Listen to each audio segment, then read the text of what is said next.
Ayy, this a fast meal. Y'all gotta pay for this heat like a gas bill. We keep on coming back, so yeah, they mad still. 716, make them pay me some bad bills. Red, white, and blue like Superman, so you know we eating at the Super Bowl. Kill the competition, set up the funeral. Josh Allen catching all the shots you go for. We callin' blitz. Ready to start, we ain't calling no quits. I'm the #1 draft pick. A lot of y'all talk, but I ain't hearing it. Only listen to Keyshawn and him. Talk about the Bills dominating on the field. All our players got them skills. Buffalo gon' make a kill. When we talk about the Bills dominating on the field, and our players got them skills. Buffalo gon' make a kill. What's going on? Welcome back to another live episode of the Post Podium Podcast on a Tuesday. This feels weird. Going up on a Tuesday. Right. Welcome back, everybody. We did not shoot an episode yesterday. We were not able to. We did put out an announcement, so hopefully everybody got that. But make them things ring-a-ling-a-ling so you can see it. That's I missed y'all. That's right. You need that bell to be on so you can get those notifications whenever we post any announcements. With that being said, this is the home of the all truth, no sodium takes. It is. Let's get it cracking. What we got going on today, Key? You know what? Let's talk about your thing first. What you want to talk about? My thing? Your interview. Why? Because I'm stalling because I got this spreadsheet didn't come through. But yeah, what did you got? All right, so there was an interview with and I want to pull up the quote. There was an interview it's not that one. There was an interview that Dion Dawkins did with, here it is, on the Jim Rome show. And one of the things that Dion said, and usually I criticize Dion a lot just because. Why? Not that it's low hanging fruit or nothing like that, but it's there's a dichotomy to him that's kind of weird. But anyway,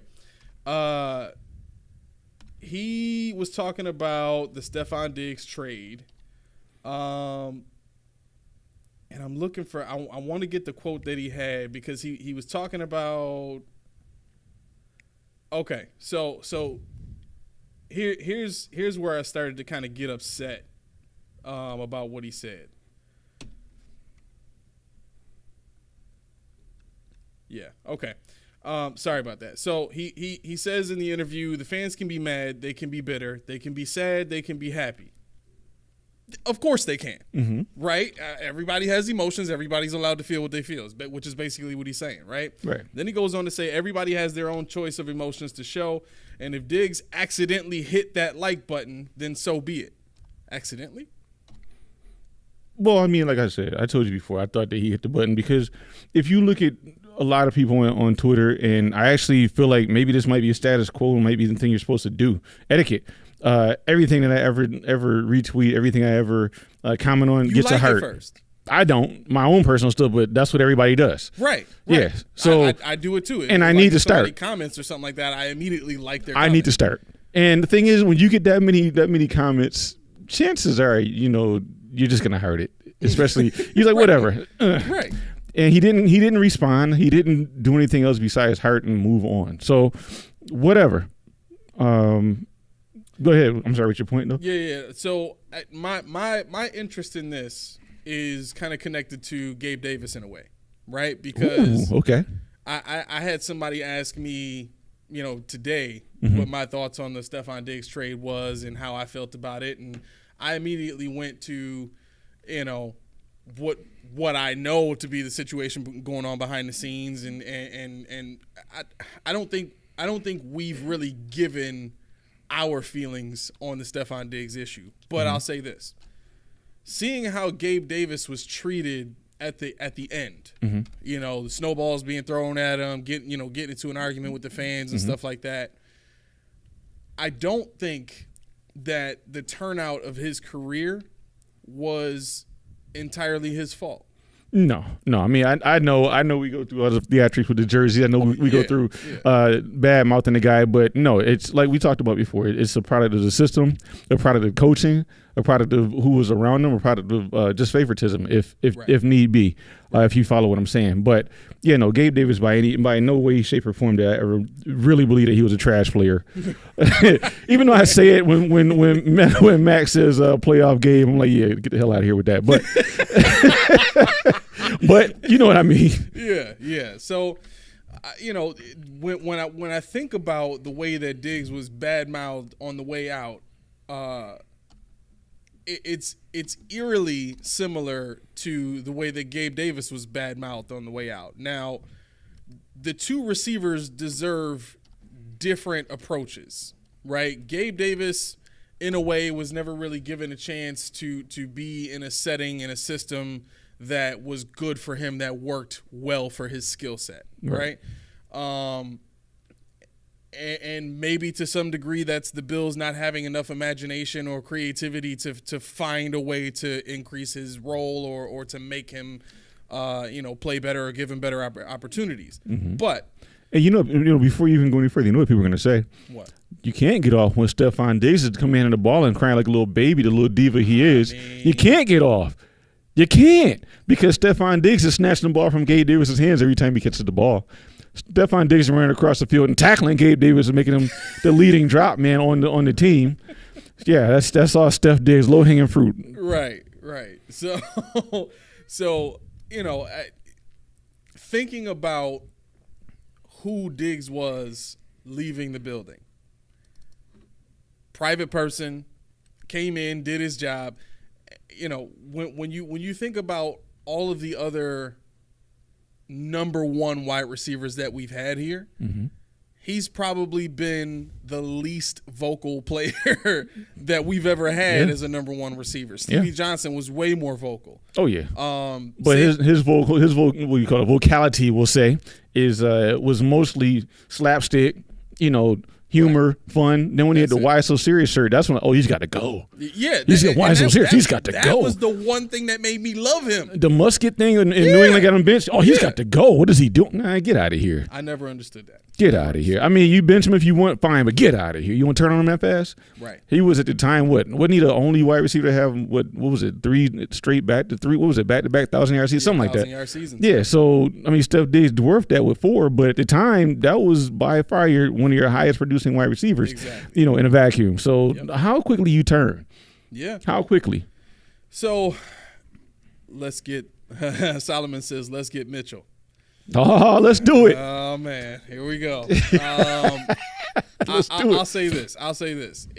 Mitchell is the closest thing to Steph Diggs that we can find right now. Well, you know what's funny? What? The two guys, Jermaine Burton as well, from Alabama. Okay, that's right. I did hear about Burton. Those two guys are Burton is like the size, like to the T of Diggs, to the height, the weight, the speed, the hand size, arm. He's expected to be a 4th round guy, right? Third or fourth. Okay. So there's that. But what is his issue? Attitude. Is it really? Yeah, he's got an ego, they say. Takes plays off. Adonai Mitchell, what do they say? Attitude. Yeah. Takes plays off. Complains. So do you really want Adonai Mitchell, Buffalo? I mean, I'm cool with it. I'm cool with it, but I don't want to hear in 2 years where this guy's a cancer. I don't want to hear it. Right. Because this is what you wanted. When we got Diggs, there wasn't that many people that said, "Oh hell no, we ain't doing that." Everybody, like, yes, Josh Allen finally got a guy. Yep. I didn't hear what they said about Diggs when we got Kelvin Benjamin or Jordan Matthews. Yeah. But why is it that when they got the guy from Minnesota, people want to debate Adam Thielen, but the guy in Minnesota was Steph Diggs, and we got him. And yeah, we heard about his antics if he doesn't get what he wants. But for 4 years, he gave you what you wanted. Right. He gave you a playoff wide receiver. He gave you a Pro Bowl, all-pro guy. He gave you must-see TV. So now we turn on him. Yeah. Now we hate him because he hurts a little thing. When you don't know, I mean, you got your sources. You got more insight than the average Bill like myself. But we don't know what happened back there. I'm just talking about us. We don't know what happened back there. Right. We don't know if they just ostracized the guy. We don't know what he put up with for 2-3 years. Yep. All we know is that he hired a thing that said Buffalo fans, which when you throw, like you said, throw snowballs at Gabe Davis. Like you said, boo this, boo that, hate this, hate that, turn on you in a heartbeat. And how many times have we seen it? Man, too many times. Now he hurts it. Too many times. And that's it. It's like we go looking for these fights with these players. You know what I mean? If they don't bleed like we bleed, and if they don't work a 9-to-5 like we do, then we just automatically, like you said, ostracize these people because you know, you're not like us anymore. Not like us anymore. You know, and that's the part that kills me. You know, the understanding has to be anybody that comes and plays for this team is not like us. Because they're making way more than we are. They have access to parts of the city we never will, yeah. And they're capable of doing whatever they want whenever they want. Mm-hmm. You know, outside of work hours, obviously. Right. But in most cases, they have a lot more privilege and a lot more opportunity than we will ever have. So to assume that when these players come to this team that they're part of our family, they're part of our culture.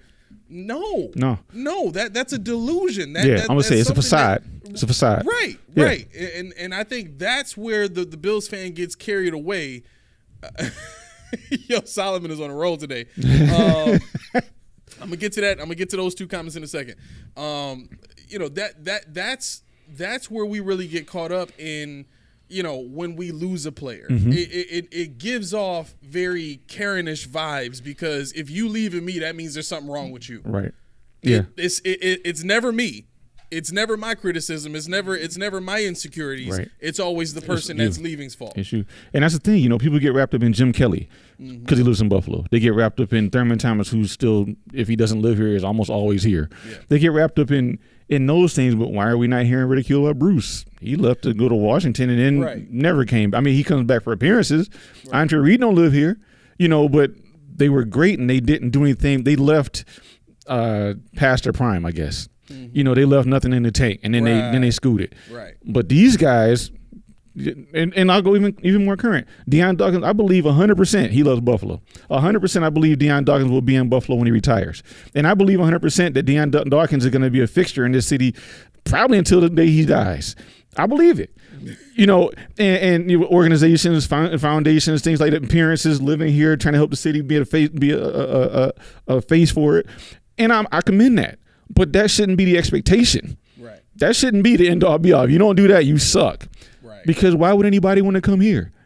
Why would anybody want to come here? That's exactly right. And then that's when you end up with the mindset that we used to have during the draft, like woe is us and nobody wants to come here. Right. Why doesn't anybody love Buffalo? And we're a good football town. We're great fans. Right. We're great fans. How come nobody loves us? Right. This is why. Mm-hmm. This is the answer right here. Mm-hmm. You had an all-pro wide receiver for the first time in, 20 years? Yeah. Yeah. I mean, even when Terrell Owens was here, he didn't get an all-pro that year. It's got to be Eric Moulds probably the last one. It has to be Eric Moulds. Maybe Lee Evans. Maybe. There's no way. There's no way Lee Evans got an all-pro. No, come here. Come here. His best season was 1,200 yards? Something like that. I'll look it up because I don't know, but you're right. I lean to, but I can't think of anybody else that could have even done it. Come close to it, yeah. I can't think of anybody else. So, all right, let's get to these comments. Solomon says, "What's the word on the 6'7" wide receiver?" I think he's talking about Johnny Wilson. What word do you want? I mean, you don't want my word. You don't want my word. No. The knock on him now is you know his on-field awareness.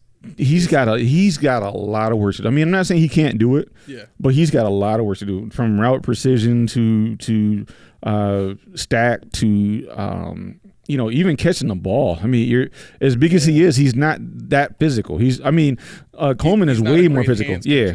Coleman is way more physical than Wilson is right now. You know how I feel about Coleman. Mm-hmm. Even though I'm trying to convince myself, I've talked to people on Twitter forever. I'm trying to convince myself that I don't know what offense we're running and I don't know what it's going to look like. So should I rule him out based on what I think?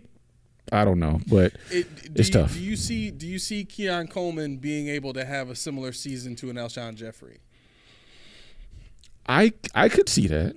You can see that? I could see that. Would you take that if the Bills drafted him, if he had an Alshon Jeffrey career? I think for me, if we took Keon Coleman, it would change what I think our offense is going to be. I think that's my biggest hurdle when we're talking about Keon Coleman. I'm thinking about you talking about the difference between air raid and 12. Yeah, okay. Yeah, the air raid and their iteration if need be. I mean, they probably still could do it, but it would look different with somebody like him on the field. You know, and that whole I want Josh to throw the ball deep to me. No, brother, you're not running Josh's deep routes. It's not happening. Yeah. So no, I could. He's not a bust, but for me, I think that. I was looking at somebody, speedier, somebody that had the propensity to get yak yardage, to get down and field in a hurry. Right. And I especially with Diggs going, I really wanted that component. So with Coleman, no, you don't have that. You have the jump ball guy. You got the guy with body control. You got a guy who's got to learn how to run routes. So I would love to see him with Eric Moulds. I know I say Eric Moulds a lot, but I would love to see him working with Eric Moulds and Khalil Shakir. Yeah, that would be nice. I think for a guy that's going to get picked in the first round, he's the receiver we pick in the first round cannot need that much work in my mind. And that's the thing that scares me about Leggett. That's the thing that scares me. Everybody, he's moved up in the only in the Bills lore. I haven't seen Leggett as a solid first round draft pick, but everybody in Buffalo wants him now. He had one solid season, one great season, and now everybody's saying DK Metcalf. Well, no, because I watched DK Metcalf in college, and I didn't even want to watch DK Metcalf in college. The thing was, I was watching for DeMarcus Lodge and AJ Brown. But Metcalf kept making these splash plays. You're like, who is this guy? And he was doing it where our number one tight end for 3 years couldn't even get a touchdown in Dawson Knox. Mm-hmm. He was a non-factor, and in Buffalo, care what you say, he was solid here. But in Mississippi, University of Mississippi, non-factor. So I don't see Leggett being that guy in the pros. Okay. And that's fair. Once I watched tape on Leggett and saw and heard, the reports on him and his skill set and stuff like that, I immediately crossed him off my list. I don't see him as the kind of guy that you draft in the first round. If you can get a guy like that in the second round, then we're talking. Then we're talking. Yeah, absolutely. But for his size, his speed, and his athleticism, I think there is a team out there that would be willing to take him, higher than where we would be in the second round. Mm-hmm. And I do not want to trade up for that guy. Mm-mm. I don't. If he's there, cool. Right. But that's not a guy that I want to invest additional draft capital to go and get. And that's what you got to think about. Right. Solomon says, I'm getting redneck vibes from management. From who? Oh, management? Yeah, it's about right. I did mention the story, I think, a couple episodes ago about Leslie Frazier being at a Christmas party and going to talk to Sean McDermott about the, overwhelming, in his mind, lack of people who looked like Leslie Frazier at the party. Mm-hmm. And in that conversation, that, that concern of Leslie Frazier's kind of got blown off, and then you factor into that the amount of staff of color that left the following season. It's tough. It's tough when you look at the staff and you see that for every minority staff person and their ratio to someone who is non-minority, I'll just say it that way. Right. It's 3-1. If you, and it's probably a little bit less than that, but it's just at about 3-1. If you go on the Bills website and you look up their staff, mm-hmm. the people who are noticeably of some type of ethnicity, minority ethnicity, and you count it up, that's about what you get, ratio wise. Right. What's going on, Lindsay? She says Buffalo can never have nice things or players. Man, Lindsay, see, that's the thing about it. People like us, we understand that, and it's like, it's not a double-edged sword. It's actually quite simple. You treat them better. You don't have to worship them. Right. But I don't think anybody of that culture has ever asked for any of that. Right. They really don't care about that part. Right. Mostly, honestly, the ones that, in my experience, are the ones that really are nice are the ones that you leave alone. So, they're nice enough, but they sign autographs when they're by themselves. If they know them and you don't act like you know them, or you just nod and keep it moving, they're gonna respect you. So it's like you said, it's we can have nice things, but we don't know how to treat it. We don't know how to treat them. Right. So, when I think in my mind, and this is kind of where I've left the thought when it comes to both of these comments, because I think both of these comments, the one from Lindsay and the one from Solomon,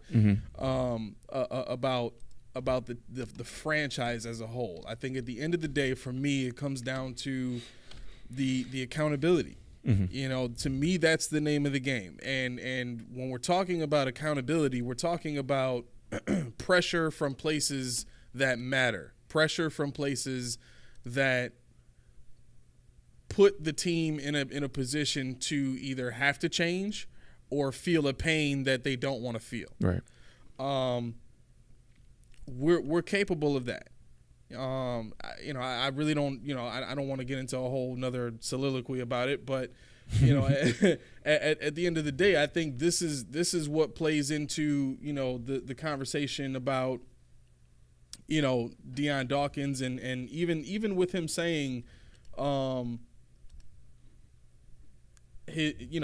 about his commitment to the team. I'm trying to look for the quotes. I should have just written these down, but then again, him saying I'm loyal to mine and to Mafia, so I like where I'm at. Mm-hmm. Even in that,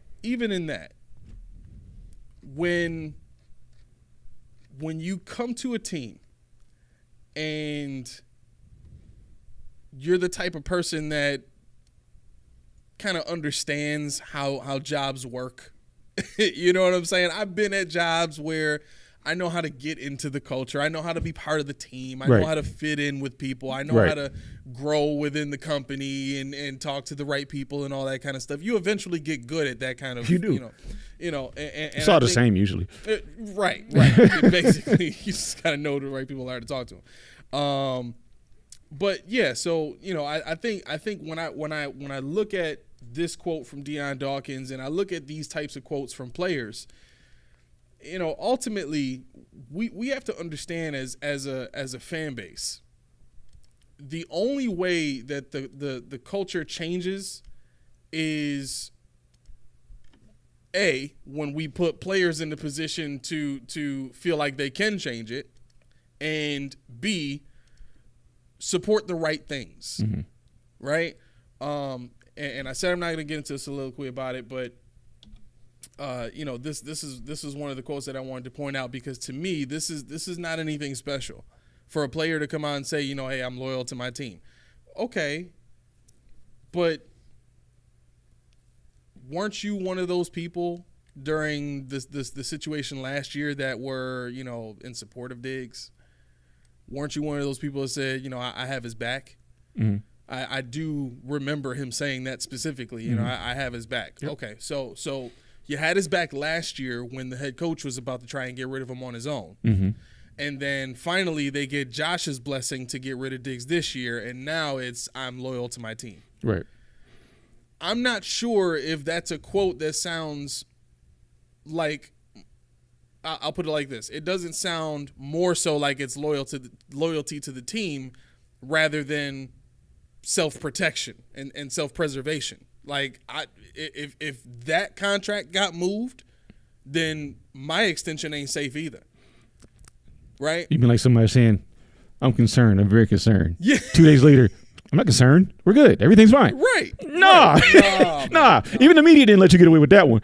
They were like, yeah, what do you mean? Like you can't say I'm concerned and had that face. Because he had a face. Like his face told you, I ain't got no control right now. Right. I've lost it. Exactly. And 2 days, 3 days later, everything's good. He's practicing and we've talked, and just miss me with that. Miss me with it. Because something's wrong. It might be a lot, might be a little, but it's wrong. Right. Lindsay says, as I was typing that comment in, it auto-filled nice weather. Not here. Not here. It's a mixed bag. A mixed bag? That is a really nice way of saying what's been happening here the last couple of weeks. I like today. Today was decent. How was yesterday? Decent. Yeah, it's We happen to both be dealing with some illnesses in the man. Yeah, man. I don't understand what's going on with this new strain of COVID, but that thing is out of control. Damn, it grinds my gears because I dropped Ken off at school this morning. He said he felt dizzy and all that stuff, but normally I drop him off in the morning. He's not too good, and and then when I pick him up, he's cool. Right. Today the nurse calls. I'm like, dang, I guess I gotta go. Because at first I looked, I was like, I don't know his number. Reject. I was like, wait a minute, I'm a dad. That might be a school. Let me see. Right. So I had to run in there and pick him up, and I'm nursing him back to health. This is at 10 o'clock in the morning. T's still at work. She doesn't get out to 2:45, 3 o'clock. Mm-hmm. Nursing this man back to I'm working. I'm running the tops, trying to do this, that, and third, and so let's see about where I was running late because T has to be at the gym at 4:30, and so 5:15ish. Kid's like, Daddy. I'm like, yeah, man, what's up? So I run in there. He's like, Mom here yet? Bam! I've been nursing you all day. I'm cooking for you. I'm hugging you. I'm waiting on you hand and foot. Ray is the same way. I don't understand what it is. It's something about that having mommy around, man. Like the way he said it. He called me, Dad. I was like, man, something wrong. We gotta get in there. He's like, Mom back yet? Why are you so calm? Why are you so calm now? Nah, I got 10 minutes to get to the podcast. Never mind. I'm here. I don't know when he got sick, what happened, but now they say you. Man. And we were texting earlier. I thought it was funny because you made me remember when we were in school. Oh my gosh, that's right. Yeah. Yo, the first thing, office? Yeah, the first thing the nurse says is he has a fever. He has to be without medicine for 24 hours before he can come back. Mm-hmm. When we were there, you're right. That nurse was jam-packed. Cat said stuff on their eye. Half the time, it wasn't no nurse there. They just had a teacher come in there and look at you. Yeah, you look sick. Lay down. Like, in the room. You're right. On that same little table thing. You're right. It was, and that's funny, too, because every nurse's office had, like, the actual table that you have in the doctor's office. They had one. And then there was a bunch of other, like, lounge chairs. Yeah. And there's a plastic top, man. Yep, exactly. Man, it was tough. But it was cut. It was bad. Yeah, and you'd be sitting there with, like, 7 other students. Each one of y'all got something different going on. You knew your parent was working, they couldn't get off, so you were stuck all day. You had to wait till it was time to go. That was the worst part about it. Like, I know my mom ain't taking 3 buses to get over here. Right. You had to say, I got pink eye. They send you home quick then. Oh, yeah. Oh, you got pink eye? We'll drive you. You out of here. You out of here. They ain't had no Uber back then. You be shook taking a cab home or something you like that. You would, man. You'd be like, nah, I ain't getting in there. He's smoking. Yeah. Real quick, Solomon writes in, Dawkins is moving like Metro Boomin playing them drums. Mean. Metro Boomin. Producer, help. You got the producer with that one. Help. I'm old. Sure. I don't know. I might be a little too old for that one. This is hilarious to him. Wait, did we lose Facebook? Did we? Did we lose Facebook? Oh my gosh, we did. It's okay. We lost. We'll just put this show on there when we. I completely forgot to plug in the charger. It's all good. It's all good. They saw the beginning. You want to plug in the charger for that computer? There, that'd be. Yeah, maybe they'll come back. Kind of you. Maybe they'll come back. So, it's on the chair over there. I need to get him to find out what. On the floor, it's a blue light, a little blue light. You see it? I got to find out how Metro Boomin plays the drums now. Well, I think he. Oh, the Drake disc. Okay. Oh, okay. Got you. All right, I get that. He said, no. Yeah, you got that right away. I'm like, I'm not sure. And I knew I wasn't going to get it. I looked at you, I'm like, confirmation? Yeah, because I'm the music guy. Talk to me, dog. I need something. Right. Should I be afraid? Yeah. All right. Lindsay writes in, when I lived in Buffalo from 94 to 2000, I only got sick once. Here in Florida, I'm sick every year. You know what? So that's a little different. I think the body gets used to. It's in the back. Okay.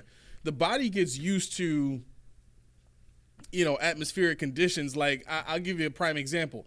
When we went to Sodas, remember that? You were done. Yeah, like for some reason when we got there, and I swore up and down that it was because it was an older house. I thought it was dusty. Yeah, thought it was an old dusty house. I did beautiful, too. Beautiful view. It was right on the the backyard was crazy. Yeah, it was amazing. Yeah. But I have a dust allergy, right, and it's pretty sensitive. So. when we were there, it kicked up, and you know, it was to the point where I was hopped up on meds the whole time. I'm like laying on the couch, just hoping to, you know, to feel better or whatever. But then this happened this past year, and this is how I learned about what actually happened in SOTUS, right? So I went to Jersey with Caitlin and her family because Caitlin's cousin graduated college.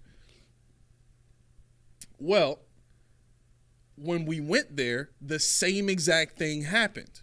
I was there for less than 24 hours before the nose just exploded, and you know what I mean? And then I spent half the time upstairs in the room, laid down, drugged up because I just couldn't function properly.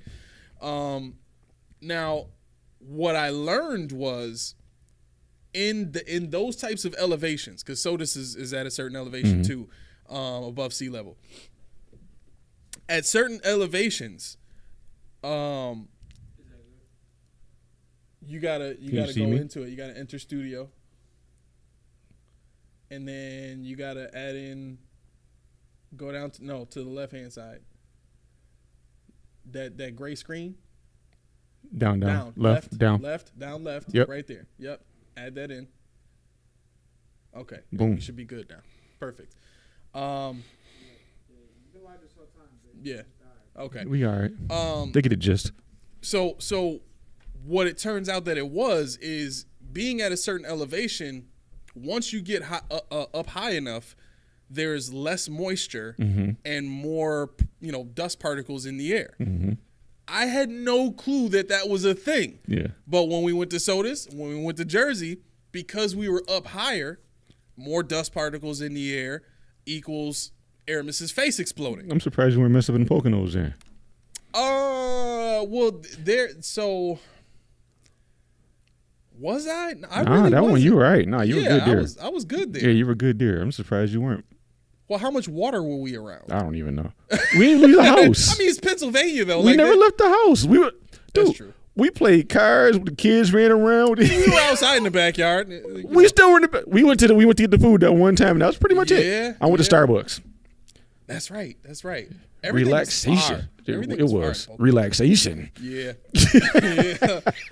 Lindsay says, if it wasn't for New York State taxes, I would still be in Buffalo. I feel you. Yeah, I'm telling you, I'm looking for a way out.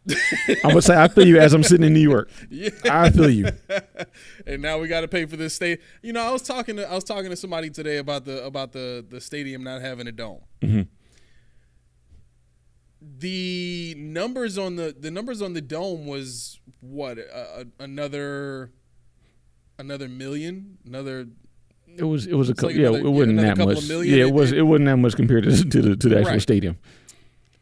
If I'm paying for something, and I'm paying for the majority of it, shouldn't I have a say in what happened? And I know I'm beating a dead horse. I know this is you know, like it's here, man. It's here. Right. It is what it is. But I just thought about that again, and I'm like, dang, like nobody thought about this. Nobody thought about this. I'm interested in. I mean, I'm thinking the whole time. I'm like, so it's 65-70% covered.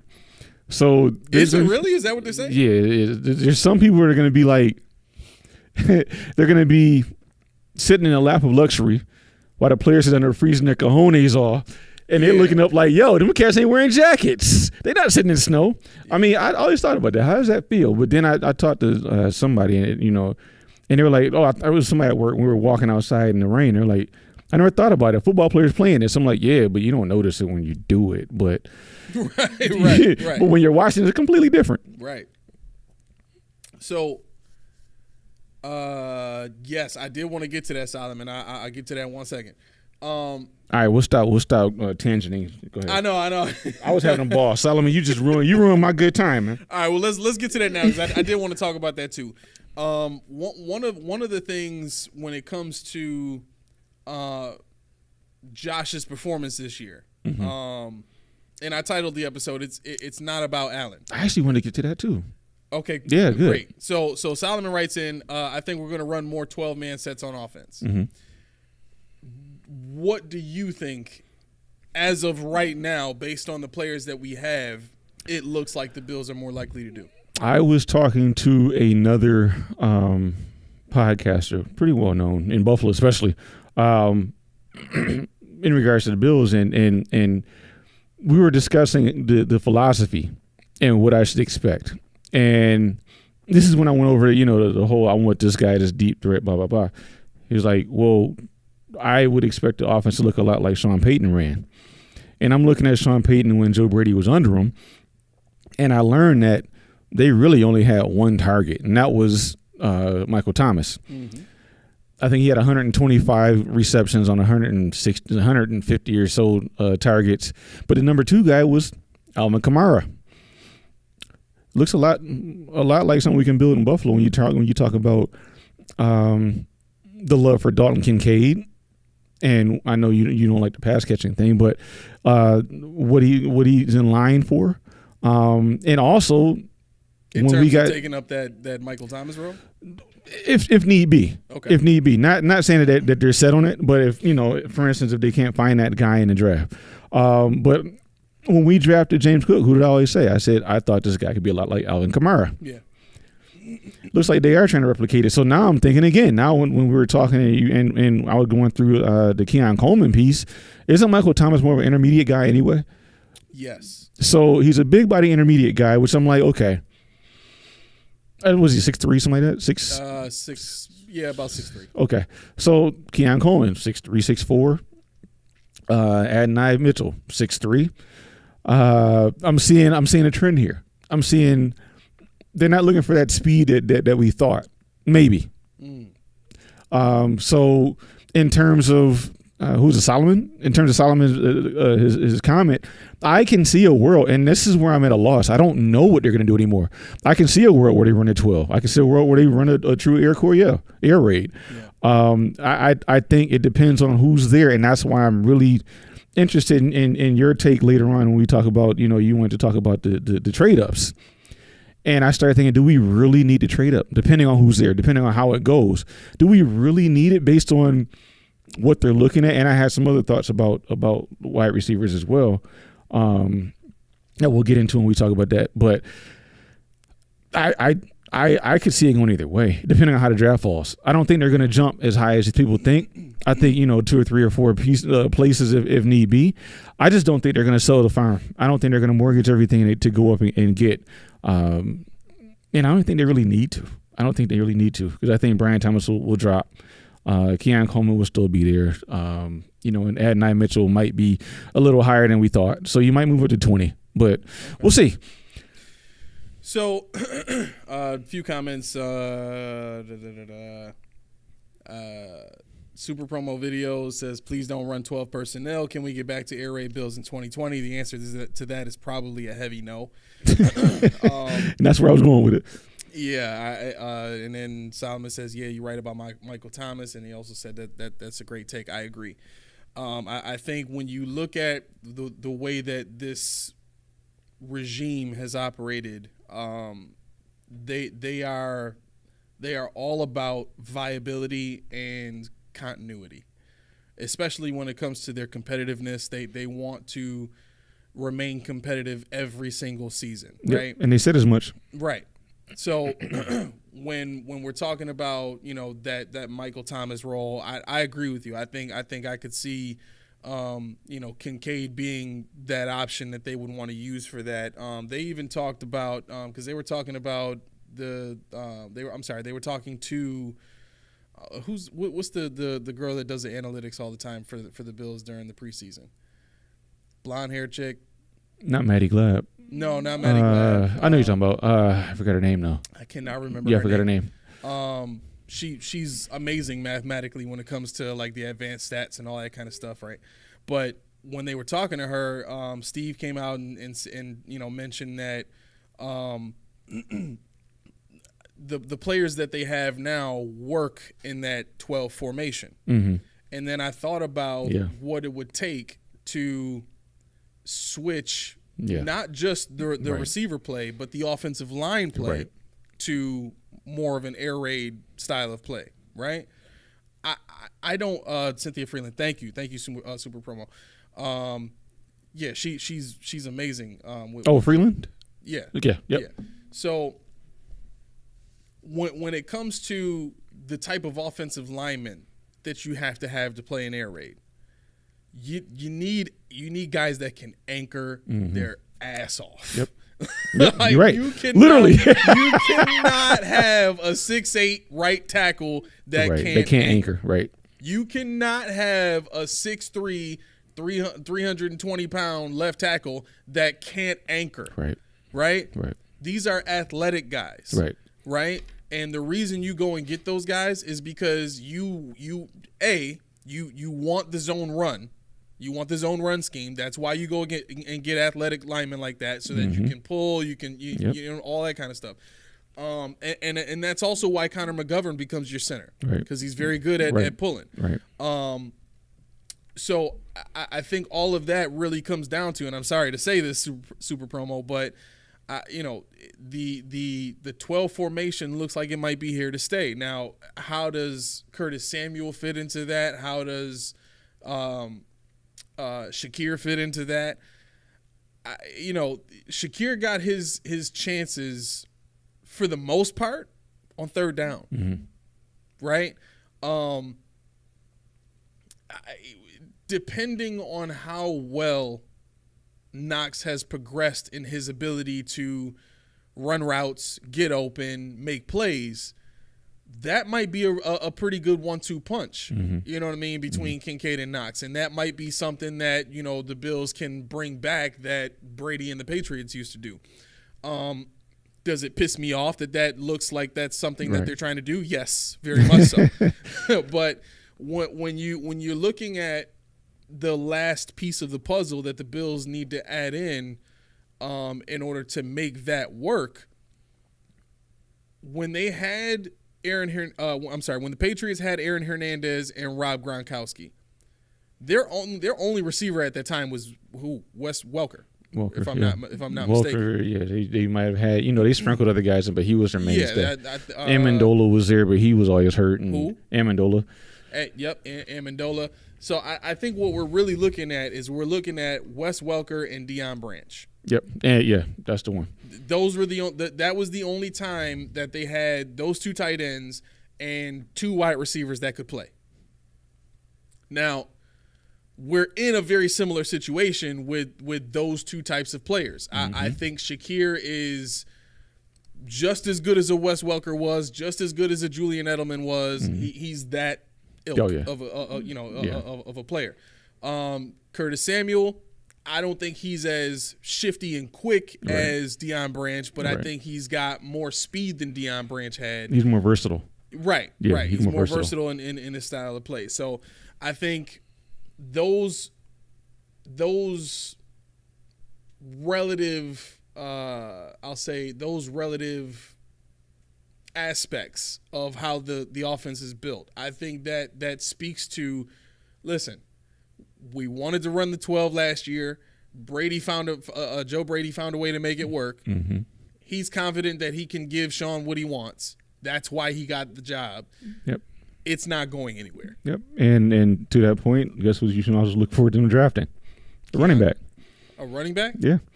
Think about it. I mean, Well, no, I mean, Ty Johnson's still here. Well, they got that, but they needed a third one. They need that third one. I'm not saying high, but I'm thinking, you know, a late rounder, because you look at, they wanted to use Latavius Murray. They forced him on us. And I know people like Ray Davis out of Kentucky, which is a big body guy. I'm personally Kamani Vidal, which is a 7th rounder, but he can catch out of his world. So that's probably where he would fit in best. But Ty Johnson is going to be more than likely your body guy. James Cook would be the shifty guy, and then you got the guy, you know, the intermediate catcher to runner in the late rounds, which I think would fill it out. Because if you look at Joe Brady, he wanted to run a lot last year, and for whatever reason, James Cook kind of simmered down when Brady took over, even though he ran him more. So I think they're going to add a piece there. If it's not Curtis Samuel being, picking up the slack on the run. Yeah, I can see that too. I could definitely see that. Really quick, Super Promo says if the Bills want to go 12 personnel and be okay or average versus air raid and feared by opponents, that is worrisome. I agree with that, but I think the only caveat to that argument is the Patriots won a Super Bowl with that system. Now, granted, they had, the greatest of all time running that system. And then on top of that, they also had the greatest defensive mind of all time at that juncture. Yeah. Operating a defense that was lights out in the playoffs. And Bill Belichick was masterful with that defense in the playoffs. And thank you, Solomon, for bringing this up because I wanted to ask about this. Solomon says, so no thumper running back in the draft. There's a couple. From there's a very select few. Like I said, Ray Davis is probably the one. I forget his name, but the guy out of Florida State, he had a really bad knee injury, but he's got a good center of gravity and he breaks everything. So I think if you're looking at guys that fall, depending on, you got 11 draft picks. Chances are they'll probably take a flyer on something somewhere. Yep. And I think this is not the year. This is actually a pretty weak year for backs. So you'll probably find what you want somewhere later in the draft without having to worry about it. Okay, so let me ask you this: what's your take on the concept of having different style running backs on the team? I like the idea of having a thumper. I don't want to get too out of the way with that. So Josh Allen doesn't have to get tush pushed all the time. Okay. Like I said before, I do not take anything away from him, but I don't want him to have 15 rushing touchdowns. That's not what he's supposed to do. That's not what he had 39 passing. Right. That's the wave. But right. James Cook, who's your second overall draft pick, had 2 rushing touchdowns. And then I think Ty Johnson had maybe 2 or whatever. But it's not supposed to go that way. You don't pull those guys out when it's time for goal line packages, third and ones. Exactly. And when Josh turns 30, he's not going to want them to pull guys out for those third and ones. He's like, my body can't do what people, But yeah, no, I do think that there is, if one drops, like I said, there really isn't too many of them in this draft. This is more of the tweener backs, the 5'11", 210, 220 pound guys. That's the guy from USC. I'm doing horrible with names today, but yeah, he's 5'10", 225 or whatever. But right. This is more of a shifty draft. These guys are, like they call it, the joysticks. The guys that their jump cuts are out of this world. So you may find find your way to a Ray Davis, like I said before, or an Audrey Estime. That's the one.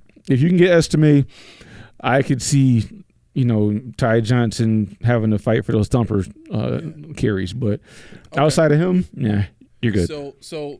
Let me see what you think about this, because my take on the running back position, if you're going to do it by committee, makes more sense if you have 3 running backs that all have similar skill sets. Right? And let me go on record as saying I hate the concept of being a running back by committee, especially when you got Josh Allen, because Josh Allen's supposed to be throwing that ball 30, 40 times a game.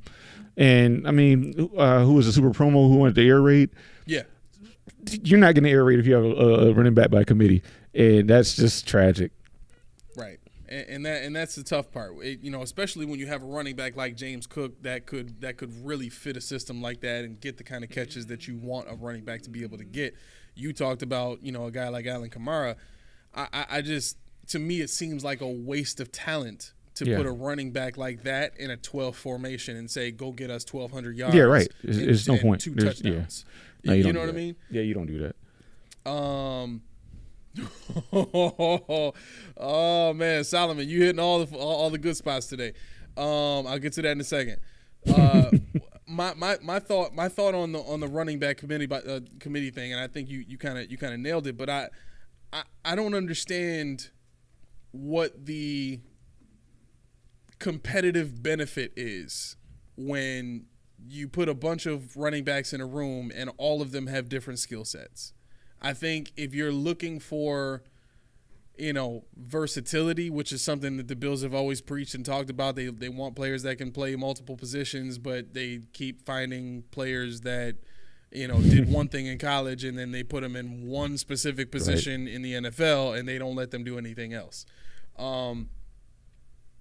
that's kind of bothersome to me, because if you think that taking your shifty running back off the field on third down that is great at catching passes in order to put a thumper on the field on third down doesn't tell the defense what you intend to do, then you're kind of missing the mark. Yeah. In my mind. Yeah. I think you're making it way too easy for the defensive coordinator rather to kind of figure out who they need to cover, who they need to focus on, not to mention the players. I mean, half the time the players know more about what's going on, you know, and what they're seeing than the coaches do, right? You know, on a play-to-play basis.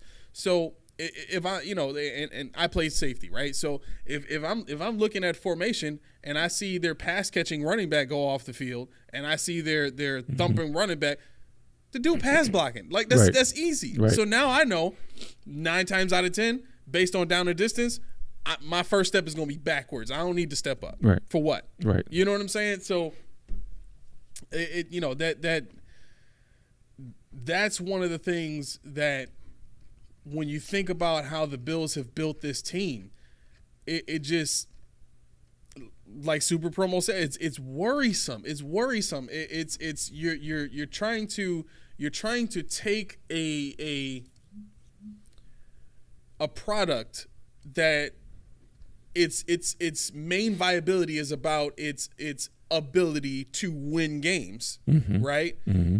And you're trying to turn that into, how can we win 10 plus games a season?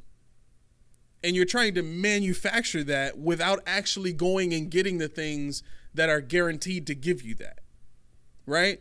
You don't have a Hall of Fame coach like a Mike Tomlin. You thought you did, right? But the guy you have can't win the big games. You have to accept that. You have to move on from that. You have a quarterback that can win you a Super Bowl, but you've only given him 2 weapons so far in his entire career here. Yeah, I was going to say Buffalo's never been stacked. They've been far from stacked. Right. They felt like they've been stacked before. I wonder why. One guy hit a heart on a Instagram tweet or whatever, and the other guy is like he's too amiable. He's like, yeah, whatever, guys, I trust you. You know, so right. That's your problem right there. You had an asshole when you had a super nice guy. And well, I was thinking about Beasley, honestly. You got 2 assholes and a super nice guy. Oh my gosh. Yeah, but that's where we're at. That's where we're at. So Solomon writes in, let's get to this. Yes. And it's really not off topic. Anything you guys want to ask? I don't even care. Yeah, I'm into it. How do you feel about the 6'5" safety?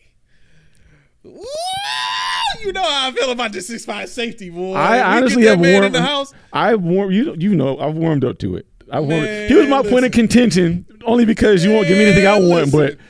I mean, you know what? I watched James Williams, and I'm like, okay, I'm not as sold on his coverage, but I'm sold on his run stuff. I'm sold on his ability to be in the right place at the right time. Yeah, I'm sold on what they were trying to do with a couple of guys. When you're talking about Taylor Rapp, you know, moving up to the linebacker, being a box. I'm sold on him being able to do at least what Tremaine Edmonds could do.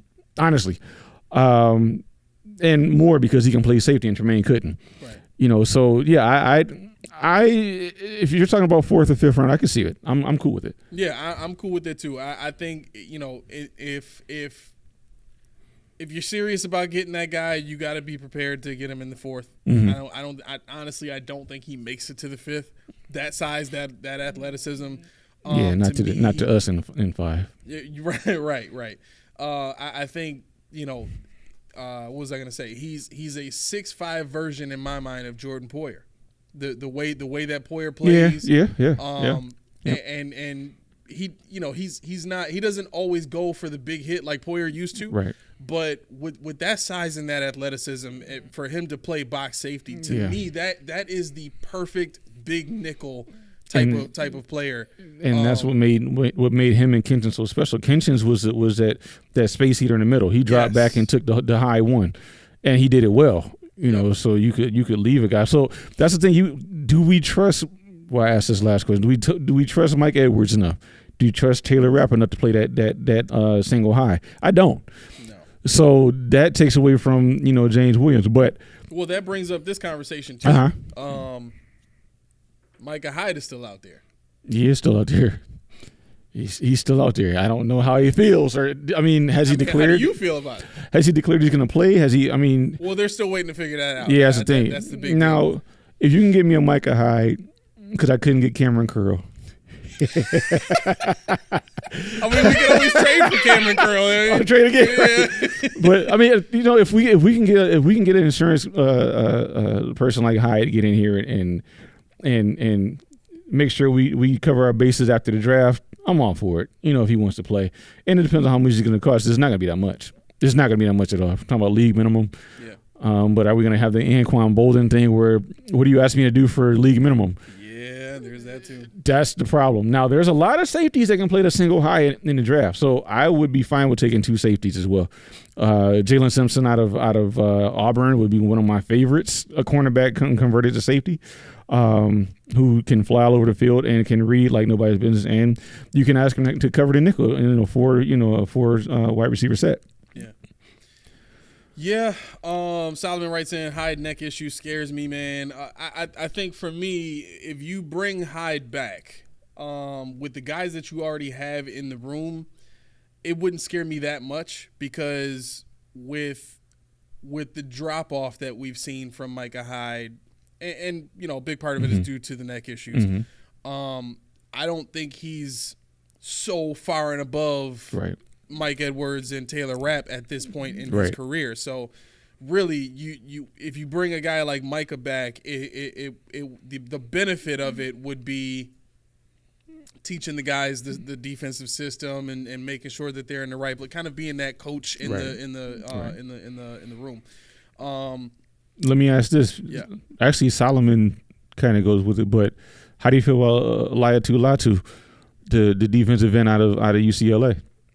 Now, if you're on board with drafting him, you can't say anything about Micah Hyde. Can't do it. What do you mean? Latu was forced to medically retire from college because of his neck injury. He has spinal stenosis. Oh, snap. Yeah, so I don't know if my dad watched it, but I know for a fact that it's bad. He has a quality of life, but you can't stand for long periods of time. You can't sit for long periods of time. Your muscles get weak because what that is your vertebrae is deteriorating around your spinal cord. In most cases, it's squeezing on it, so you lose a lot of your strength. And you're talking about the guy that's only 22, 23 years old. Mm-hmm. And you can go one of two ways. This is going to be like Miles Jack, where I told everybody when he got drafted, don't worry about that knee. He'll be fine. He said, it's going to blow up at any moment. No, it's not. The man played how many years? But at the same time, you got the guys that had to retire early because of their health. And so I would think he has to have, because you don't get that kind of diagnosis and retire. Wait, did he retire from he actually transferred to get cleared because they wouldn't clear him anymore. So if you go through all of that and then you enter the draft, there has to be some type of procedure or something like that can be done. You just need the money to do it. Well, from what I know, nothing. It doesn't last long. It doesn't last long. It gives you temporary relief, and obviously his age and his physical fitness plays into it. But I don't know enough about it to say, first round draft pick 28. As good as he is, second round, or if you're a team where you can afford boom or bust, where that's your last piece, go for it, and right as the wheels fall off. And I think he's in Buffalo. Either he is now or he was a couple of days ago on a visit. And my guy Cooper DeJean is here today. I had to throw that because I know how you feel about it. But no, I worry about it because I'm hit close to home with it.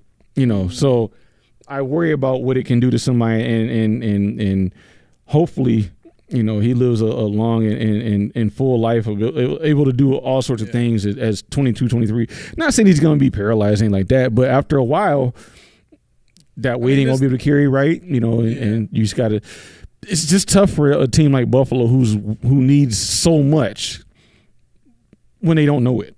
And a guy like that, right, with his skill set, would be able to. He'd be huge. Yeah, I mean, this may be one of those Make-A-Wish Foundation things where, he just wants to be able to say he achieved his dream. You never know. Yeah, you never know. I mean, that's cool. But, I mean, listen, Solomon said it best. That edge can stay on that side. With those kind of issues, the Bills are not one of those teams that can afford to do something like that. Right, and that's what I'm saying. And I wish Steve was here because I thought Steve was going to tell me about what he found about Chris Braswell, but he ain't come in. He got to be around here somewhere. He's got to be around here somewhere. He's like, decent my name? Yeah. That's fighting words. But no. Listen, even if you come in the comments. Come in the comments later, man. We out there. I was upset. Nobody reached out to me on X. I was at work just chilling, waiting for somebody to come. We don't like you like that. They don't. I thought we was cool. But yeah, God. No, I asked that question because I know a lot of people, they don't care about the health thing, or they don't really understand it. Yeah. Because I thought he has a spinal fusion, which is like what Micah Hyde had, which what he says is every time he gets hit, his arm goes numb, or it's like so Hyde coming back is tough, and like you said, it's got to be more of a coaching role. It's got to be more of a coaching role. Yeah. Every time man got hit last year, he had to go off the field. That's not cool. So I think this brings us to the coup de grace. No, did you have something else you wanted to get to? I did want to touch on, but you mentioned it. What does this have to do? What does this mean for Josh? And what is his role now? Because you don't have any of the other major voices. All the captains are gone. Yeah. All the veterans are gone. All the people that helped with the exception of Von Miller are pretty much gone. Josh he doesn't have to. I'm not gonna go and say he has young people's faces. I'm not gonna say he's got to pull a face, man. It would be cool. But we've never seen Josh have to do what he's got to do now. And at $258 million, I know I keep bringing that number up, but it's real. Yeah. And at this point in time, this is your team. Everything from the rooter to the tutor is yours. McDermott don't supersede you. This is your squad. They're not even your bosses at this point. Yeah. Anything they tell you to do, you're going to do it because of the greater good of the team. You're not doing it because you're afraid for your job. Yeah. So I'm looking for a little more fire out of Josh. I'm looking for, I posted something on our Facebook page, and somebody's like, "Oh, you need him to I can't believe you guys have to see him do stuff on social media." That's not what I'm saying. I don't need to see people do stuff on social media. It'd be nice. It'd be fun to watch, because you're watching everybody else work out. Stephon Diggs, he was working with Justin Jefferson and Jordan Addison running hills in Houston. They flew to Houston for him to run hills and work out. It'd be nice to hear Matt Collins say, "Yeah, man, I went to Josh's house, or he came out to me, and we ran through some routes and some stuff I should anticipate before OTAs." It'd be nice for Curtis Samuel to say, "You know what? Yeah, Josh called me on the phone, and I'm not saying he didn't, but it would just be nice to hear." Right. And if you want to tear me down for not seeing it and saying it's not happening, go ahead. But that's not what I'm saying. Right. I just wanted to know that my only captain, who was it, Von and him last year, that are back? It's like two people back. Yeah, did Deion have a seat? I don't think Deion had a seat. Then it's got to be. Yeah, Josh, so it's those two. The only ones that are left over. Yeah, and more now than ever, I want. Oh, Milano, I think.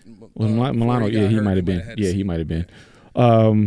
But more than ever, I want those guys to reach out to the new guys and say, "Yo, let's get together. Let's have a Zoom. Let's where you at? Let me fly out to you. You fly out to me. We get together. Just bond, because that's what's going to put this team over the top." Yeah, I agree. I think to a degree though, I do think this season is no longer about Allen's performance. Mm-hmm. I think all of it has to do with Sean McDermott's performance. Rich, I didn't forget about you.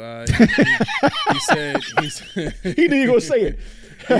He said Rich wrote in. He said, "When was the last time Mike Tomlin won the big game without Big Ben he inherited?" Listen, every coach needs a great quarterback, right? one of the things that separated Mike Tomlin from Sean McDermott is Mike Tomlin could tolerate players like Antonio Brown, Emmanuel Sanders, and I think he had one other great receiver. I think it might have been Santana Moss. Because Santana Moss was drafted by the Steelers. Then he got traded to the Jets. But anyway, Mike Tomlin being able to handle players like who was the big boy they had,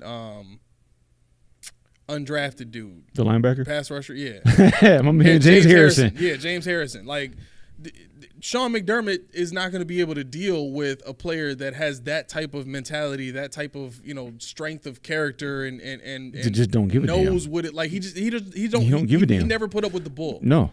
Like he hated talking to media. You know what I mean? Like Sean McDermott's not going to want to a guy like that in the building. Period. No. So I'm saying all that to say there are players that know how to manage people better than Sean McDermott. There are head coaches out there that know how to put players in better positions than Sean McDermott. And it seems like all of those guys who are better at it than Sean McDermott are all Super Bowl caliber coaches. Look at the Patriots. I mean, look no further. They had what? Randy Moss, who got in trouble with the law in college, with the abuse deal. You had Gronkowski, who in and of itself was never a problem child. He was just out there. Yep. He was just out there, man. And he was a fun-loving dude. But he hated practice. He would do whatever it took to not practice. He's like the anti-authority. Yep. And this is Belichick. McDermott ain't doing no anti-authority. Look at whatever the dust up was with Diggs. Yep. Way less, because Gronkowski, it was known. I'm just gonna do what I want, right? Because I'm a Valley guy from Buffalo, But look no further than the one name we gotta say. The one name. Who? Aaron Hernandez. Oh yeah. McDermott. I'm glad. You know what? Let me go on a tangent here. Go ahead. I put on my list of people the Bills are saying go to hell. You're not going to see him as Bills. You're not going to see him as Bills. I got to see this. Malik Neighbors, because he did the little TikTok challenge in the closet where he's putting his fingers up and he's doing second third. Yeah. And the laughter and immaturity of them when go to hell, Malik Neighbors. Why would you ever say that? I mean, I think McDermott does. And your boy, T'Vondre Sweat. It's not happening. Yeah. He got the DUI for smoking. He was high to the point where he was pulled over while driving. Mm-hmm. I've never smoked. I don't know what it feels like, but I know people that tell me if you're that high, you are high. And this man is 366 pounds. I'm a drinker. 366 pounds and it penetrated Joe. All you like that? That's some good stuff. That's some good stuff. That's the ooh-wee. That's the ooh-wee. But the thing is, just after concerns about T'Vondre Sweat's weight, just after concerns about, what is his commitment to his body? What is his commitment to the game? What is his commitment to the team that drafts him? Mm-hmm. 2 weeks later, you pull over with a DUI. Yeah. Most teams, 6'4", 366, we're going to figure this out. Right. We'll make it work. Buffalo? No. We can't afford that. You can just start weeding people out based on it. That's why I said Jermaine Burton, Stephon Diggs, bad taste in his mouth, can't do it. Adonai Mitchell, I'm not going to say for sure he's out of here, but chances are. You just start weeding through. You don't even have to read their weaknesses and strengths. Just look to see if they have any kind of issues. If they have any kind of, McDermott ain't standing for that. Not at all. He's not standing for that. And that's an excuse. It's such an excuse to put the behavior of these players solely on them. Like mm-hmm. these are kids that are coming from situations where they've had so much freedom to do whatever they wanted to do because these schools and high schools and whatever programs wanted them to play on their teams. They worship these dudes, mm-hmm. right? So these are guys that are growing up with very little structure to begin with. If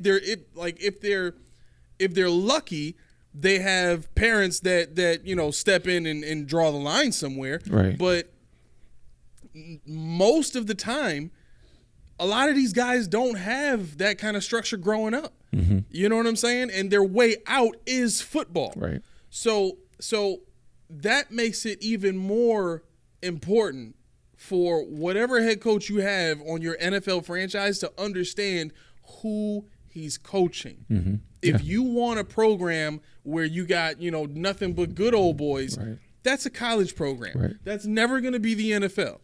The best of the best of the best make it to the NFL. And it's the head coach's job to take care of these personalities and to coach up these men to just go and do what you have to do on the field so that we can win. Everything else will work with you to manage. And that was what made Rex Ryan great. Right. Rex Ryan dealt with some personalities. He dealt with people that just were unsavory. What was it? IK Enum Poly, remember him? Yep. I mean, he wanted him. He had him in New York, and they got suspended for punching dude out. And guess what? He socked him out. He came to Buffalo. Right. I like him. And Rich, before you start saying something about how Rex never won a Super Bowl, he won one with the Ravens. 2000 defense. That was Rex Ryan. So get out my face. And I mean, obviously, we're not saying Rex was a good coach because obviously he wasn't here, but he was too much of a player's coach. But the thing is, you got to find a balance, and that's where Tomlins and people like that are. Now, what I'm interested in is Jim Harbaugh. I'm sorry, when he comes out, because you see what he left Michigan with. That Chargers team, it's if you look at what Harbaugh was able to do with the Niners in a 3-year span, he had him in a Super Bowl in 3 years. Mm-hmm. And it like that Niner team, it wasn't, I want to say like it wasn't a stacked team. They had good players, but the drafts that he had and the guys that he brought in, on top of making Colin Kaepernick work, like the dude's got Justin Herbert now.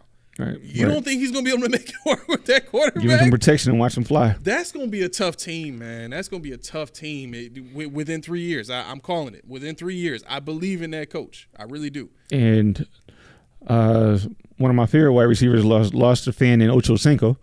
Rich, stop, bro. Stop. He said, LOL, boo-hoo, Rex Ryan didn't have discipline. He didn't bring culture, though. You're right. What has culture won us? But Sean McDermott has more wins than Rex Ryan. But there's one win I care about. Right. And neither one of them have it, so they're neck and neck to me. As head coaches, yes. Yeah, neither one of them have it, so they're neck and neck to me.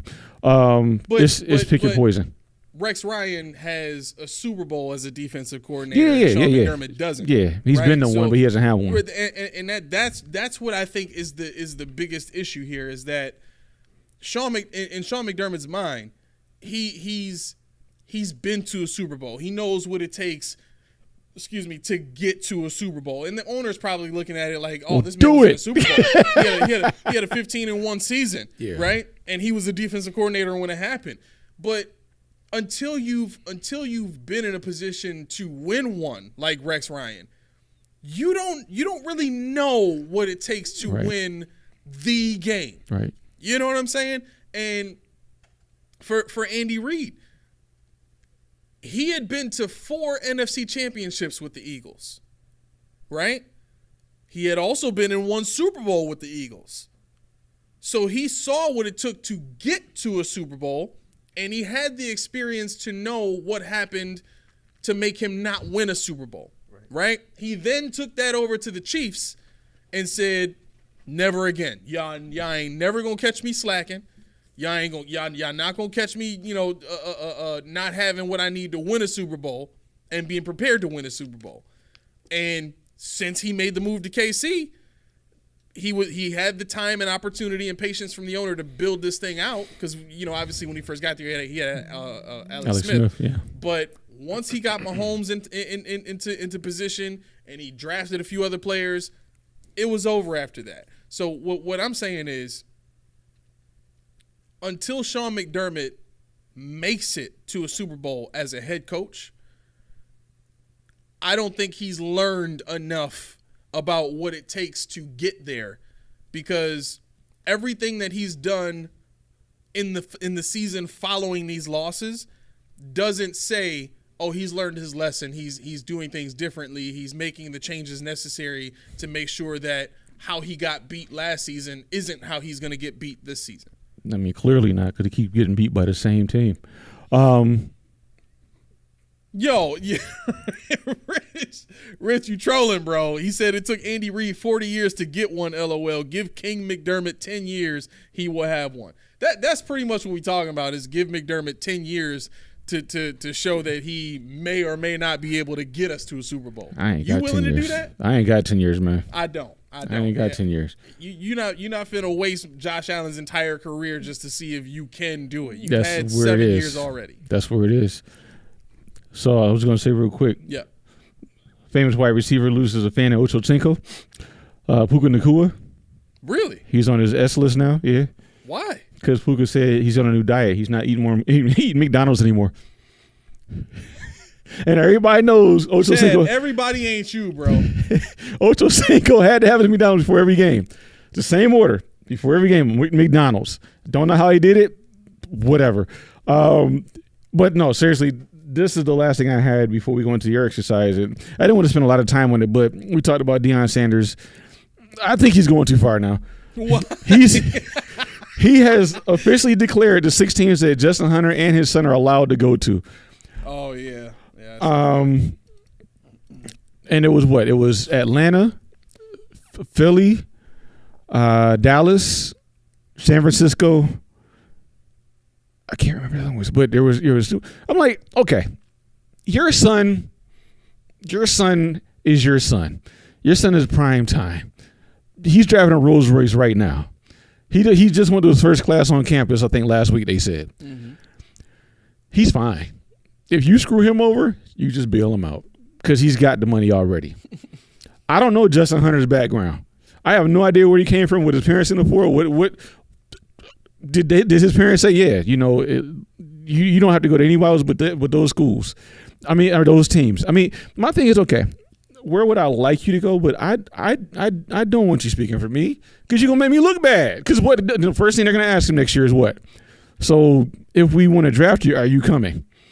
I didn't say anything. That was my coach. I want to play. But my coach said, I'm going to these 16. What if he does have a bad season? What if it was a fluke? Because I never heard of him before last year's, And my thing is, everybody knows Shedeur Sanders. They got him going in the top 2. Wow. Yeah, they got him going maybe 1 overall. I don't know why. I mean, honestly, I don't see that. It's got to be the name. I don't see that. It would be the name. But he can say that. Maybe. But Justin Hunter, when you're the 13, 14, 15, 16 prospect, you're going to turn a lot of noses against you when you say that. I mean, Buffalo's going to need a cornerback. I mean, we're not drafting, that high next year, but we're going to need a quarterback. You're not coming. Screw it.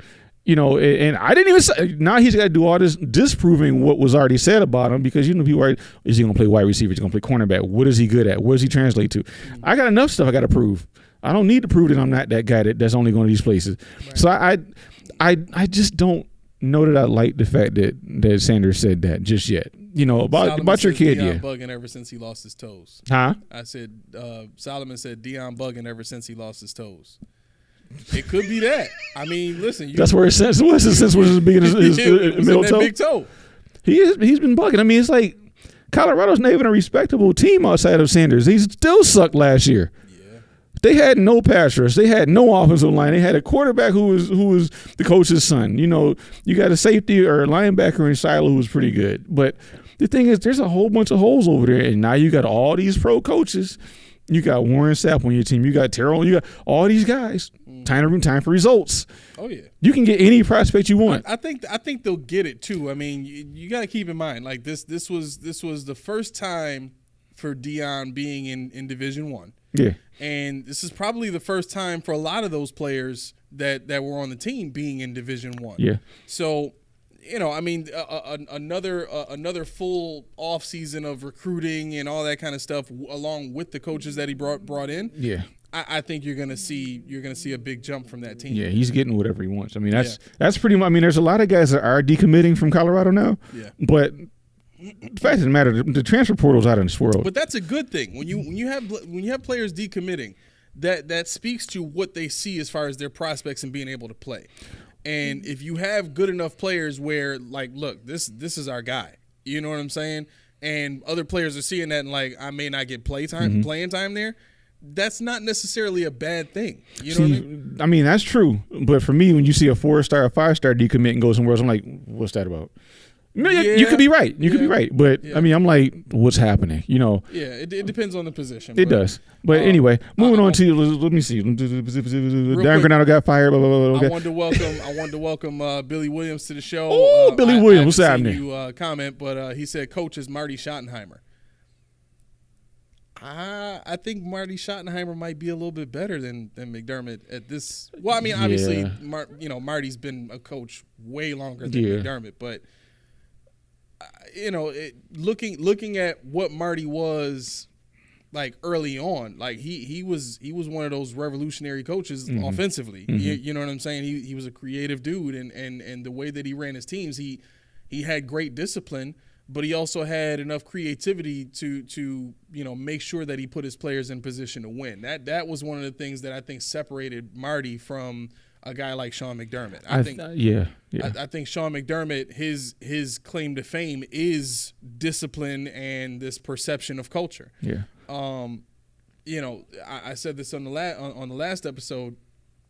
The only difference between Rex Ryan and Sean McDermott is discipline. Yeah. That is the only difference between the two.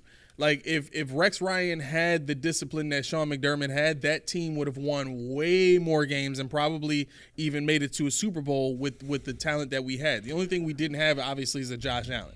And I think that's going to be the detriment of Sean McDermott. Right. You can't get it done with Josh Allen. You couldn't get it done with Josh Allen and Stephon Diggs. You can't get it done with Von Miller, if he comes back to any kind of form. Micah Hyde, Jordan Poyer had 7 years. You had Tre'Davious White. You had, the list goes on and on and on. You had all these guys that were on the team that are difference makers. That's exactly why I'm saying this season is not. It's no longer about Allen anymore. Right. It's not. As much as people are trying to say and make the narrative, Josh has got to prove he can be Mahomes. He's got to prove he can be Brady and make everybody around him better.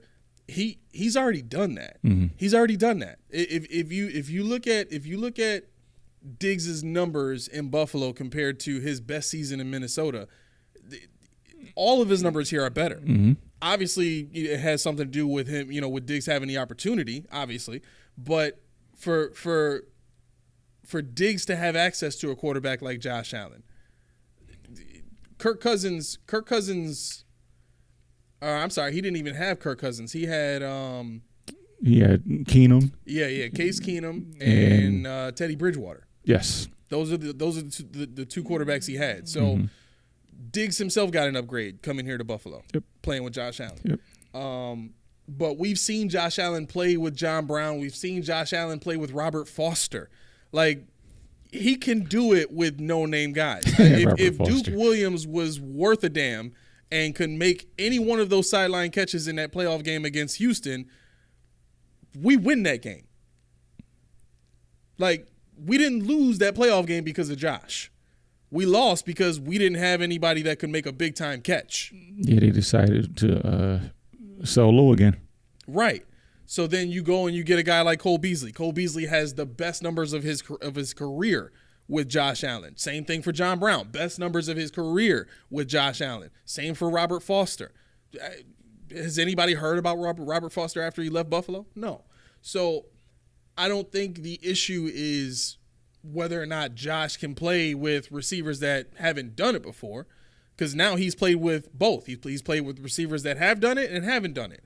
So the issue is not Josh. The issue is, can the head coach put these players in a position and get talent on the team that is strong enough to get us over the hump? That's what it comes down to. If it's about culture and that culture happens to cancel out the higher levels of talent, then then the culture is a detriment. It's not a benefit. If I ever saw a culture just canceling out higher levels of talent in Buffalo, we've seen it. Like, think about who was available when Trey White got drafted. Well, okay, all right. I mean, but I'm talking about in Buffalo, like, as the team is already. If I ever see a team of underachievers win the Super Bowl in Buffalo, oh my gosh, under McDermott. This show is done. I mean, there's no point even doing it anymore. Yeah, you're right. Because we know nothing at this point. There's no point. But I mean, that's the thing. Like, if you look at everybody, every team that's done it, they've had more than one. Yep. Kansas City. They didn't have anybody. No, you lying. What was Isaiah Pacheco? Exactly. What was that? That offensive line was a weapon. The offensive line was a weapon. The defense was a weapon. Right. I mean, come on now, and let's not forget about Mahomes, Mister. It's too much time on the clock. So I mean, no, we got to get to that point. That's the point that I need to get to. I'm tired of hearing about Kansas City and Mahomes. We got Josh Allen in Buffalo. Exactly. So let's get it. Yep. Let's get to work. I don't want to take any more of your time. Let's go to your exercise. All right. So you said I want to get to the trades that you already made. And I mean, obviously, this chart is something that you can pull up anywhere. Oh, I can do you a real solid. You want to know what I built a resource that we can easily tabulate the values to see which ones was close. What? Yeah. Oh, yeah, man. My guy, look at this dude. Yeah, man. So the trades I did. By the way, this is where the conversation gets really wet. So buckle in. Like the face he just made. Yes, sir. Yes, sir. I took a swing at the producer. You with did. That one. I mean, he was on his mark with that one. The last episode, I think it was Steve and outside looking in. They didn't want us to get into the dry numbers and stuff like that. We don't do that. It was just kind of a joke, but yeah, this should be fun. This should be fun. Go ahead. So I mean, the first trade I did, and I told you about this before. I was trying to get up to just mess around to get to number 6 from Elite Neighbors. Okay. 6 is who? Let's see. Cardinals. You know what? Let me Yeah, I think it's the Cardinals. No, Cardinals are 4. I was just trying to see if I could remember in my mind. Here, I got it here. 6 is the Giants. Okay, so I was trying to get to 6 because whoever 7 was trying to take Malik Neighbors off our hands. So I said, you know what? No, sir. So I had to trade this year's first and second and next year's first, second, and third to get from where we are to 6th place, to 6th position. I said, no, sir. This is off the top. It's not even on my screen yet. 6 picks? Yeah, I had to trade this year's first and second and next year's first, second, and third. Dang. To get to 6, to get Malik Neighbors. Then he was doing his TikTok in his closet, so I said, never mind that. Well, I guess, how did you feel about the Sammy Watkins trade? I'm glad you brought that up as well, because I want to show you this other resource I got here. All right. And I think that's what you saw. Sammy Watkins, when it happened, hallelujah, thank you, Jesus. Okay. Hallelujah, I might have, you know what, I'm not going to lie, T will blow my spot up. Yeah, I cried. Did you really? Yeah, I cried. Like tears of woeful sadness? Or like tears of joy? one tear came, I watered up because I was like, we finally made a move to get that fella. Yeah. Forget Mike Evans. Forget Odell Beckham. Forget Brandon Cooks. Forget Sammy all them Watkins cats. now. We got this dude. Yeah. So, in the year 2024, I pulled from Pro Football Focus, and you see a lot of colors on my screen. Obviously, out of that draft, Devontae Adams, Mike Evans, Jarvis Landry, Brandon Cooks, Odell Beckham, Allen Robinson, and then Sammy Watkins in terms of career receptions. If you're looking at career yardage, Mike Evans, Devontae Adams, Brandon Cooks, Odell Beckham, Jarvis Landry, Allen Robinson, then Sammy Watkins again. Now, if we're talking about touchdowns, career touchdowns, Devontae Adams, Mike Evans, Odell Beckham, Brandon Cooks, Allen Robinson, Jarvis Landry, then Sammy Watkins. Why do I keep saying these names? Because all these guys were drafted, guess what? Behind Sammy Watkins. I'll go as far as to say Devontae Adams was picked 53rd, second round. I mean, he had Aaron Rodgers. But I mean, tough. Mike Evans, he was after Sammy. Odell Beckham, after Sammy. Brandon Cooks, after Sammy. Allen Robinson, after Sammy. And out of that, Allen Robinson had what? Blake Bortles? Yes. And he still had a better career than Sammy? Yeah. So 15 was nasty in Jacksonville, man. And that's the thing is, John Brown, Jordan Matthews, Kelvin Benjamin, these guys are all relatively close to Sammy. I think Martavis Bryant would have ended up with way better. Martavis Bryant would have had a great he would have had a great career here. I mean, there's guys here that people forget were drafted the year that Sammy was drafted. Walt Powell, remember him? I mean, not that he was any good, but he was here in Buffalo. No, I don't Yeah, he remember was. him at all. I liked him because his name was Walt and he was younger than me. But I can't believe his name was Walt. But I digress. Jeff Janis, was that the guy that won the Super Bowl with the Packers? Yep. Yeah, that was the guy that I was talking about last episode. That was that like fourth guy, the fourth receiver they had that was like, you know. Okay, yeah, yep. Jeff Janis out of Saginaw Valley State. Okay. Yep. Right. So, I mean, my point in mentioning all these. Nunwa was a good receiver. And he was actually good. Yeah. Injuries messed him up. Yeah. I mean, wow. Why did I look this up? Because I wanted to see where Sammy stacked up with the guys that were after him. See, when I originally did this, I didn't add in Mike Evans. That's low hanging fruit. I didn't add in Devontae Adams. That's low hanging fruit. But I have to. I mean, I have to look and see what we traded to give up, what we gave up to get Sammy Watkins. But I can tell you right now, I'm sure Khalil Mack would have been better.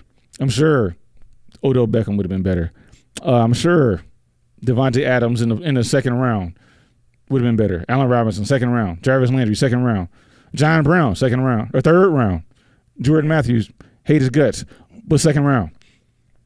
I mean, this was not the year to trade up. And the reason why I picked 2014 was because we traded up. We gave up everything to get our guy in a wide receiver heavy draft. Mm-hmm. The same thing has happened in 2024. Now we can trade up a couple picks, you know, but I don't want to give up the farm because there are so many guys that even in the second round, Javon Baker, Lab McConkey, Polk. These guys they're out there in droves, and these guys can all contribute, especially if we're going into a 12 hybrid, I'll say. Yeah. It would be cute. It'd be fun. It would be great to say we got Brian Thomas Jr. at whatever. It'd be great to say we got, but what if they don't pan out? And we gave up the first half of next year's draft. Yeah. That's, I think, and we talked about this last episode, and I'm standing 10 toes down on this one. Like, to me, staying at 28 and taking a guy like Xavier Worthy is the perfect move for me. I would take it. You don't have to move up. You don't have to give up extra picks. You stay put and you take a receiver that schematically benefits your system probably better than anyone not named Malik Neighbors and Brian Thomas Jr. Right. Marvin Harrison, you know, I think he would benefit too, but I just don't know if his 4.4 speed is a quick 4.4 speed. I mean, I mean, he's quick, but he's not. I don't see the long speed that you would think at 4.4. Right, and that's kind of what I'm looking at. So he would be kind of a slightly slower AJ Green in my mind. Right. Which is still great, still good. It still can win in the league, as you know. But this team needs speed. It needs speed on the outside, especially. Mm-hmm. But that brought this thought to my mind, and I think we kind of touched a little bit on this before too. Have we missed the mark? Maybe missed the mark is not strong enough. Have we been blind this whole time when it comes to culture? And what I mean by that is, if we really think back, because this just came to my mind when you were going through all the receivers and you know the Sammy Watkins trade. The talk about Sammy Watkins at the time was very similar to how they talk about players now, in terms of, you know, he's a great fit for Buffalo. He's you know, everything that his favorite team growing up, he wants to be there, blah blah blah. Yeah, all of that kind of the same rhetoric and the same kind of stuff that they you know tell the fans now. It's the same exact stuff. I'll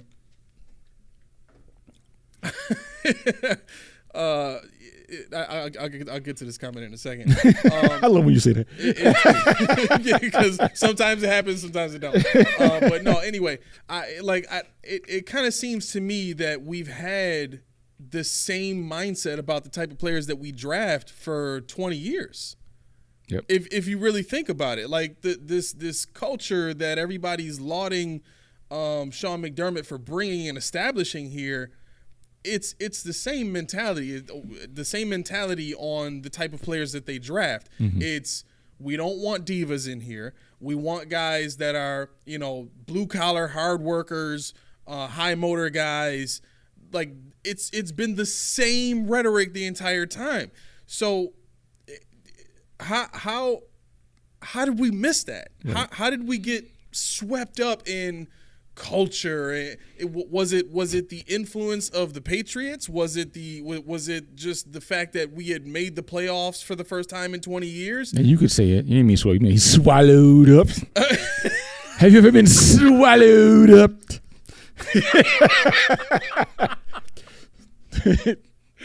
Yo. What? Yeah, you don't like conversations about wetness and being swallowed up? Swallowed up. Hey, look, he's dropping his head super fast. He on the floor. Billy Williams says, we need B. Rice so I can poke fun at his father for hating Buffalo.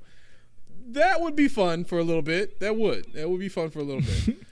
He's actually a quality guy, but in the third round, I'd say. Yeah. I think at this point, and this is what I really wanted to get to when I mentioned the Xavier Worthy point. I think Josh is at a point now where just give him pieces that he can work with. Do we want it to be elite? Yes. Are the Bills and their marketing team ever going to let it be elite? If that means that it comes with the personality stuff. Not on the first contract. Right. Not on the first contract. So if we know this, then at this point it has to be just give him the best that you can possibly give him under the criteria that you're stuck under for however long this is going to take for the city to change its own culture. Right.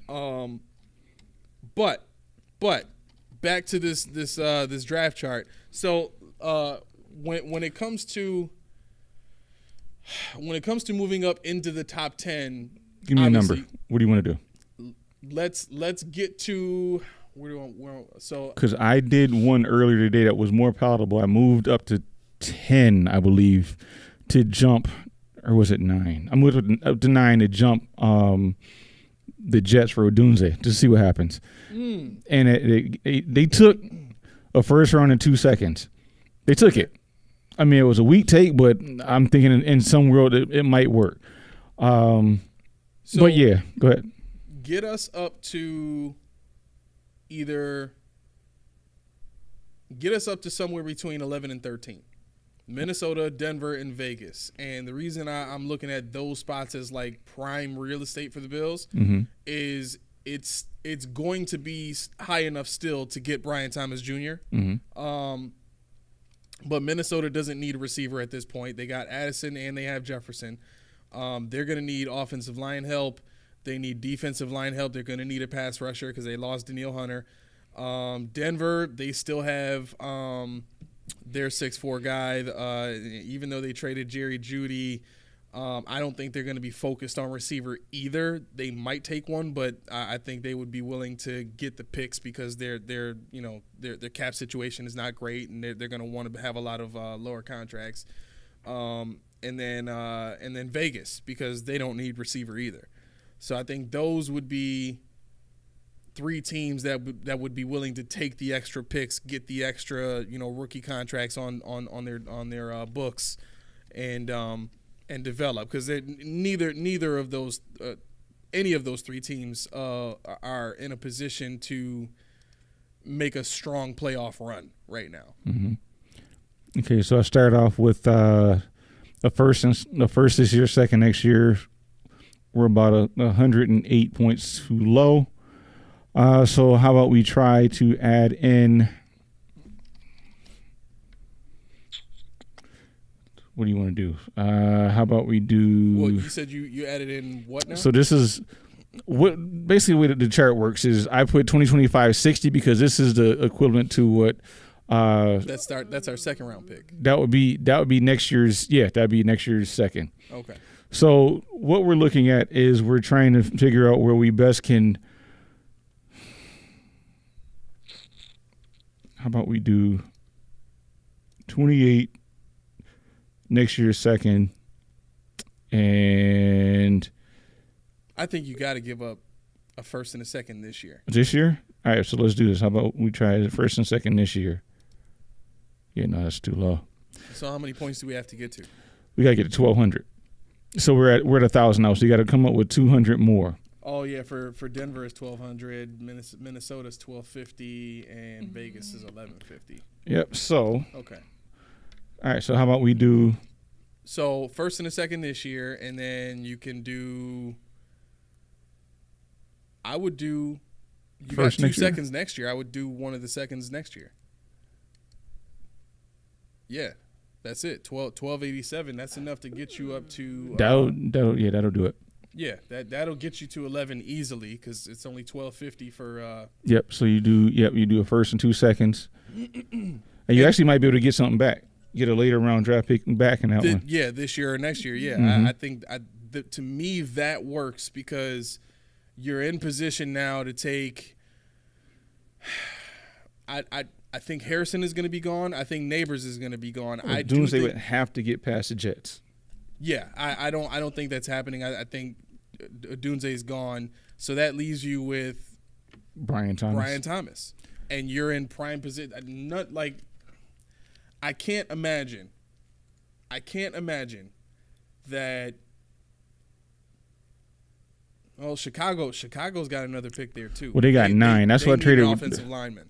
And see, that's who I traded with to get that that first and 2 seconds with Chicago at 9 Okay. to hop ahead of who was it? The Jets at 10. Yeah.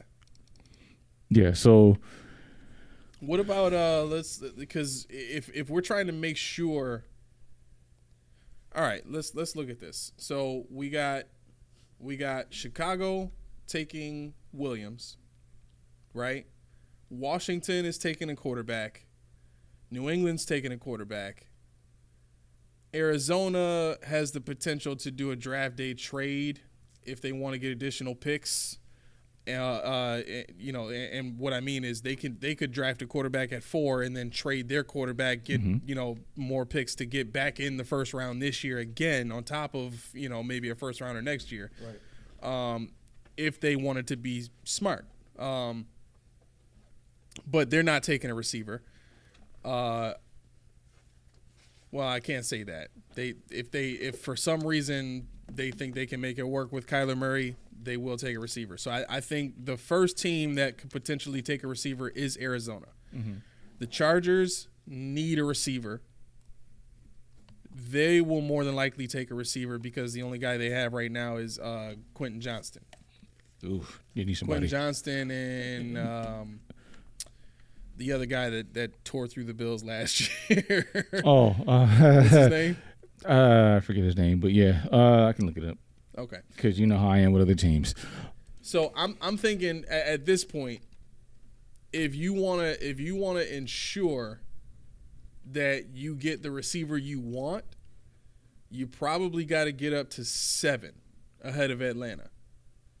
Because Atlanta could use another receiver. Chicago potentially could take a receiver to pair with Caleb Williams, even though they have DJ Moore. That's about all they have right now because they lost Darnell Mooney. Mm-hmm. And then you got the Jets right behind them that are probably looking to add a great receiver on a rookie contract for that offense and Aaron Rodgers. So I think Tennessee is currently at 1,500 points. 1,500? 1,500 points. So we'd have to figure out how to get to 1,500. That's tough. Okay. We can do it. Josh Palmer. Is that? Yeah, Josh Palmer. Yeah. Yep, 5 for 47. Okay, so we'll stay where we are with the other figures. However, we will. Pledger Wells, welcome to the show. I haven't seen you on here before, but Mr. Wells writes in, Rex Ryan also went to back-to-back AFC Championship games. Yeah, that's another great point. Rich. Yeah, I always have a greater respect for coaches who have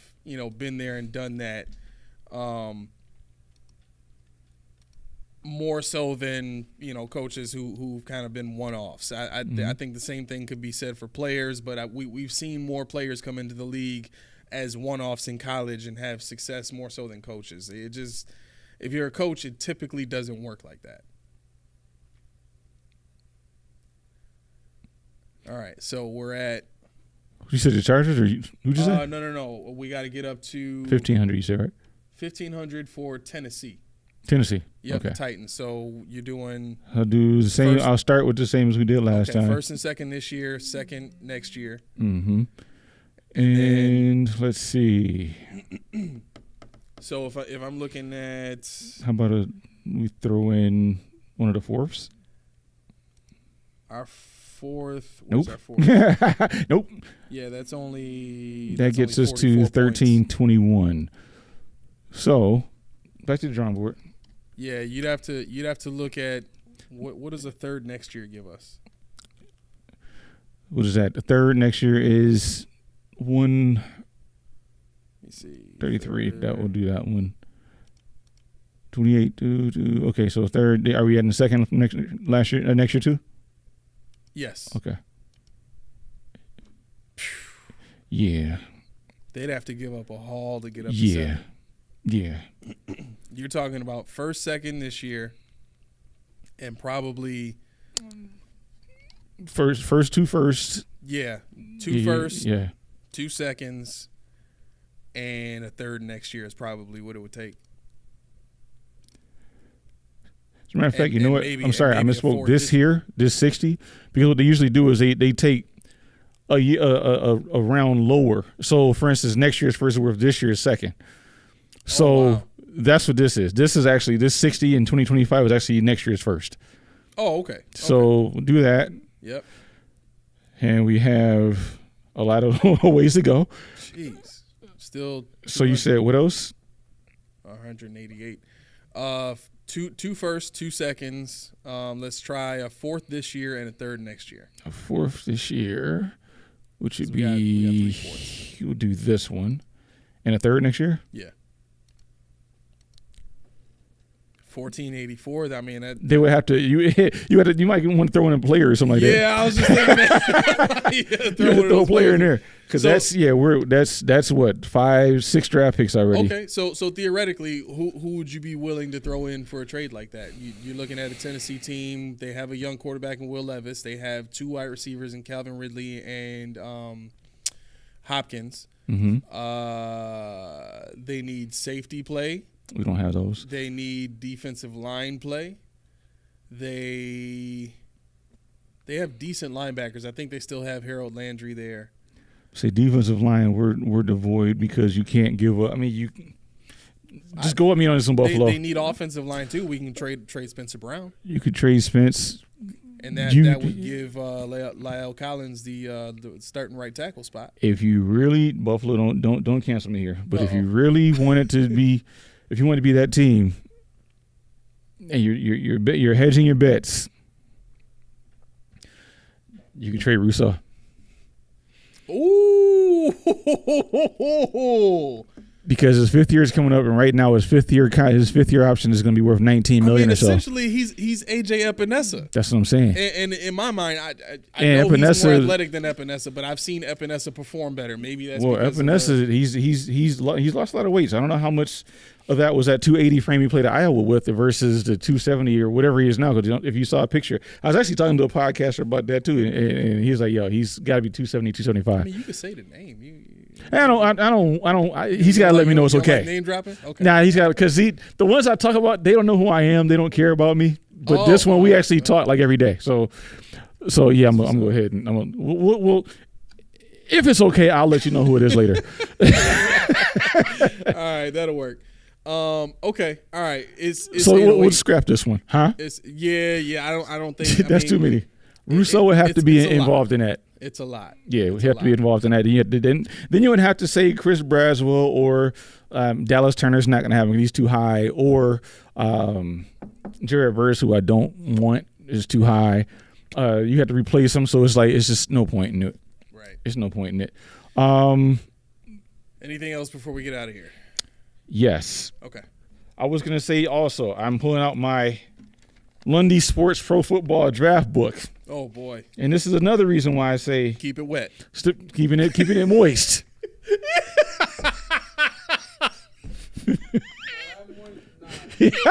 That did it. That put you over the top. Okay, good.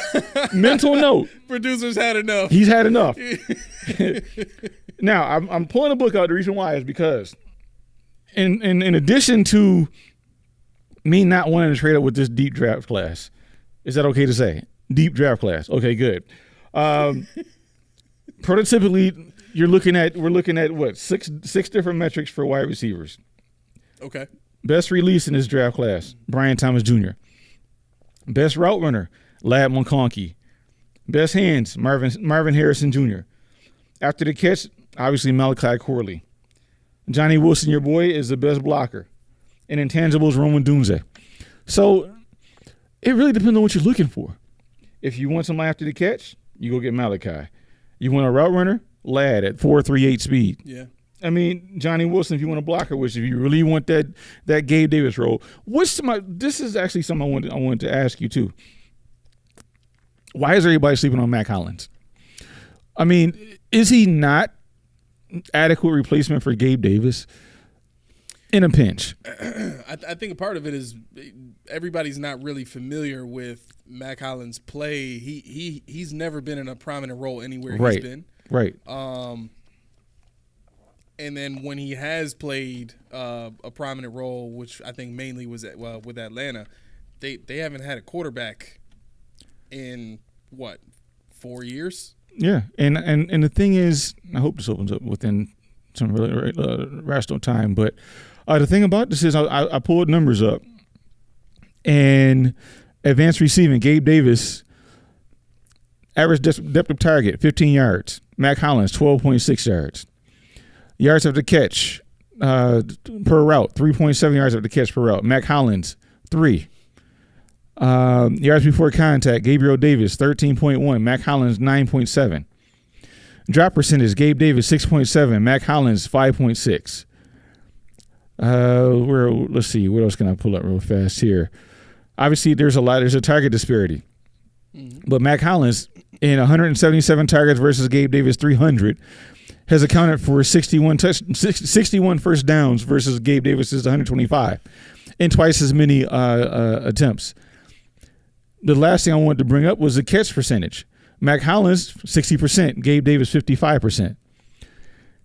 I mean, okay, he doesn't give Gabe Davis.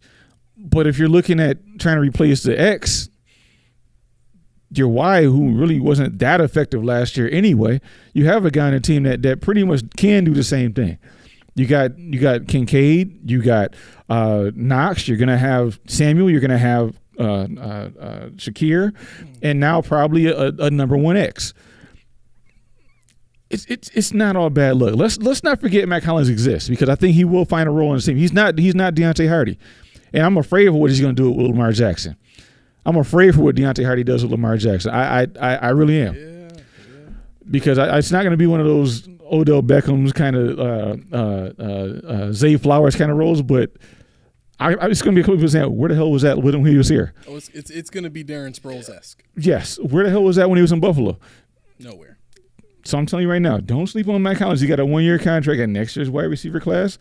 Actually, in 2026, there's a guy now who – I think he's 3rd in the league in targets and up there in reception. He's 6'5", 205, and he's only a sophomore at Arizona. Is it Arizona, I want to say?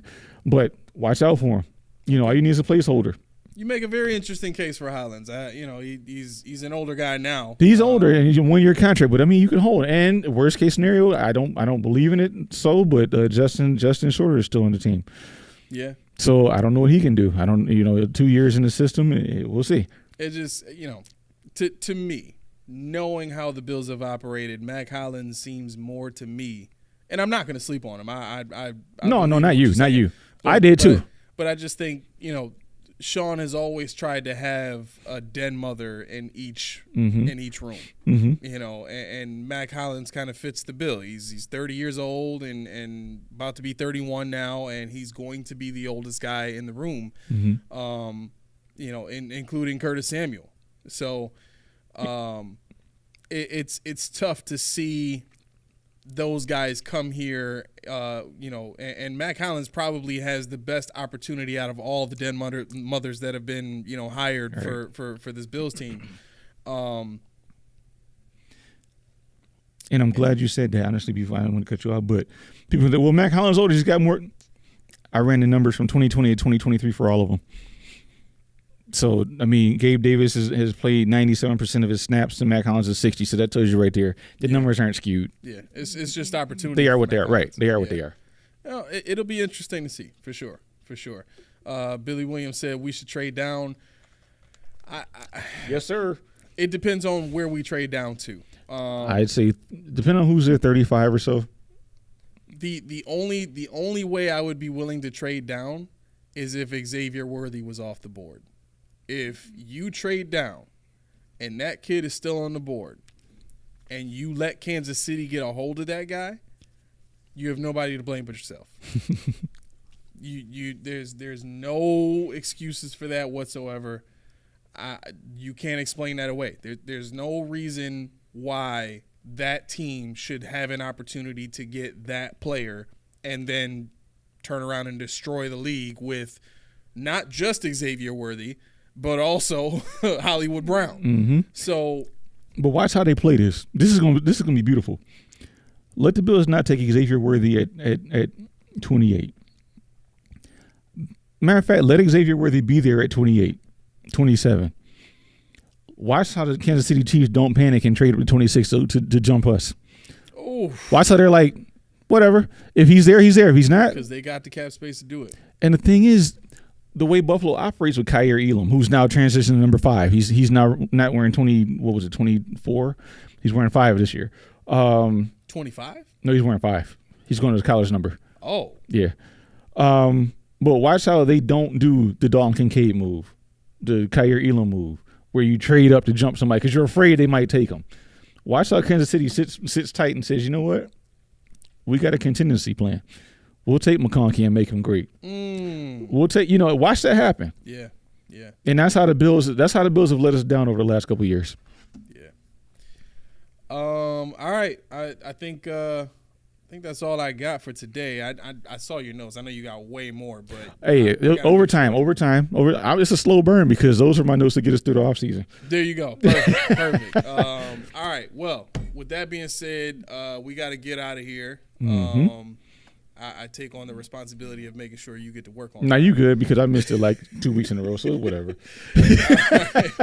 All right, here we go. Get your raffle tickets out. For those of you who are with us for the first time today, or maybe comment for the first time today, love it. This is a little 90-second moment of the show where we see if I can get everything announcement-wise out in 90 seconds. And my mom was like, "What is this 90 seconds thing about?" I'm like, You don't know?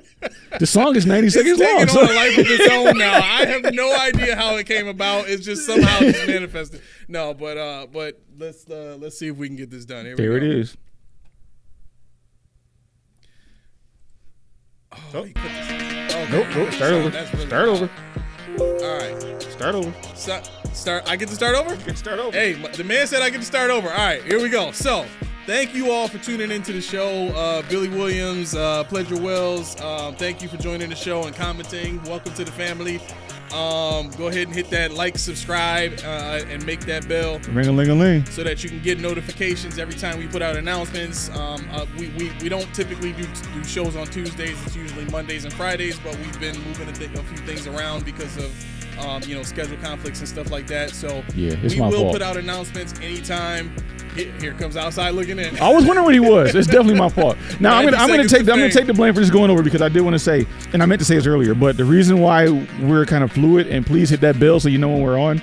My son decided he was gonna go to a football clinic, so for the next 4 Fridays, it may be Thursday if you can swing it. Okay, yeah. I'm good. Okay. Thursdays are open for me. Okay, so okay. I want to do that because I want to be there for him, and I know you guys can understand that. But sorry for pirating your 90 seconds. You get it back. No, it's good. That helps me with outside looking in because that's usually the one that's cashing in on the bet every time. But anyway, listen, we are very thankful. Huh? No, stop. You come with that Let's Ride mess. Anything to get Let's Ride on the show.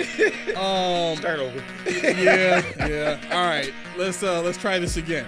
This is 180 seconds to fame. Official. I took it. I take it on me. It's Okay, on me. all right. Like McDermott said, it's on me. So listen, we've got a special show coming up for draft day.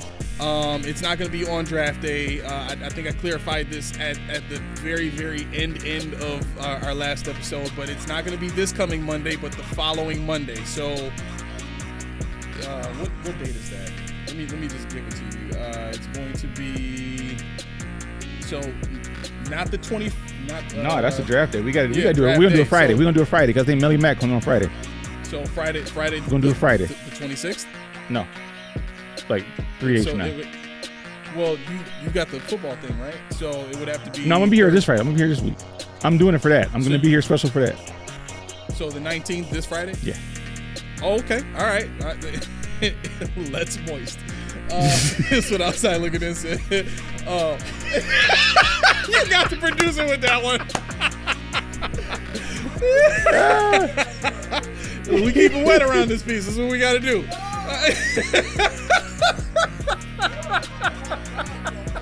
Oh, now you can. It's fine. The show full of Ayo moments.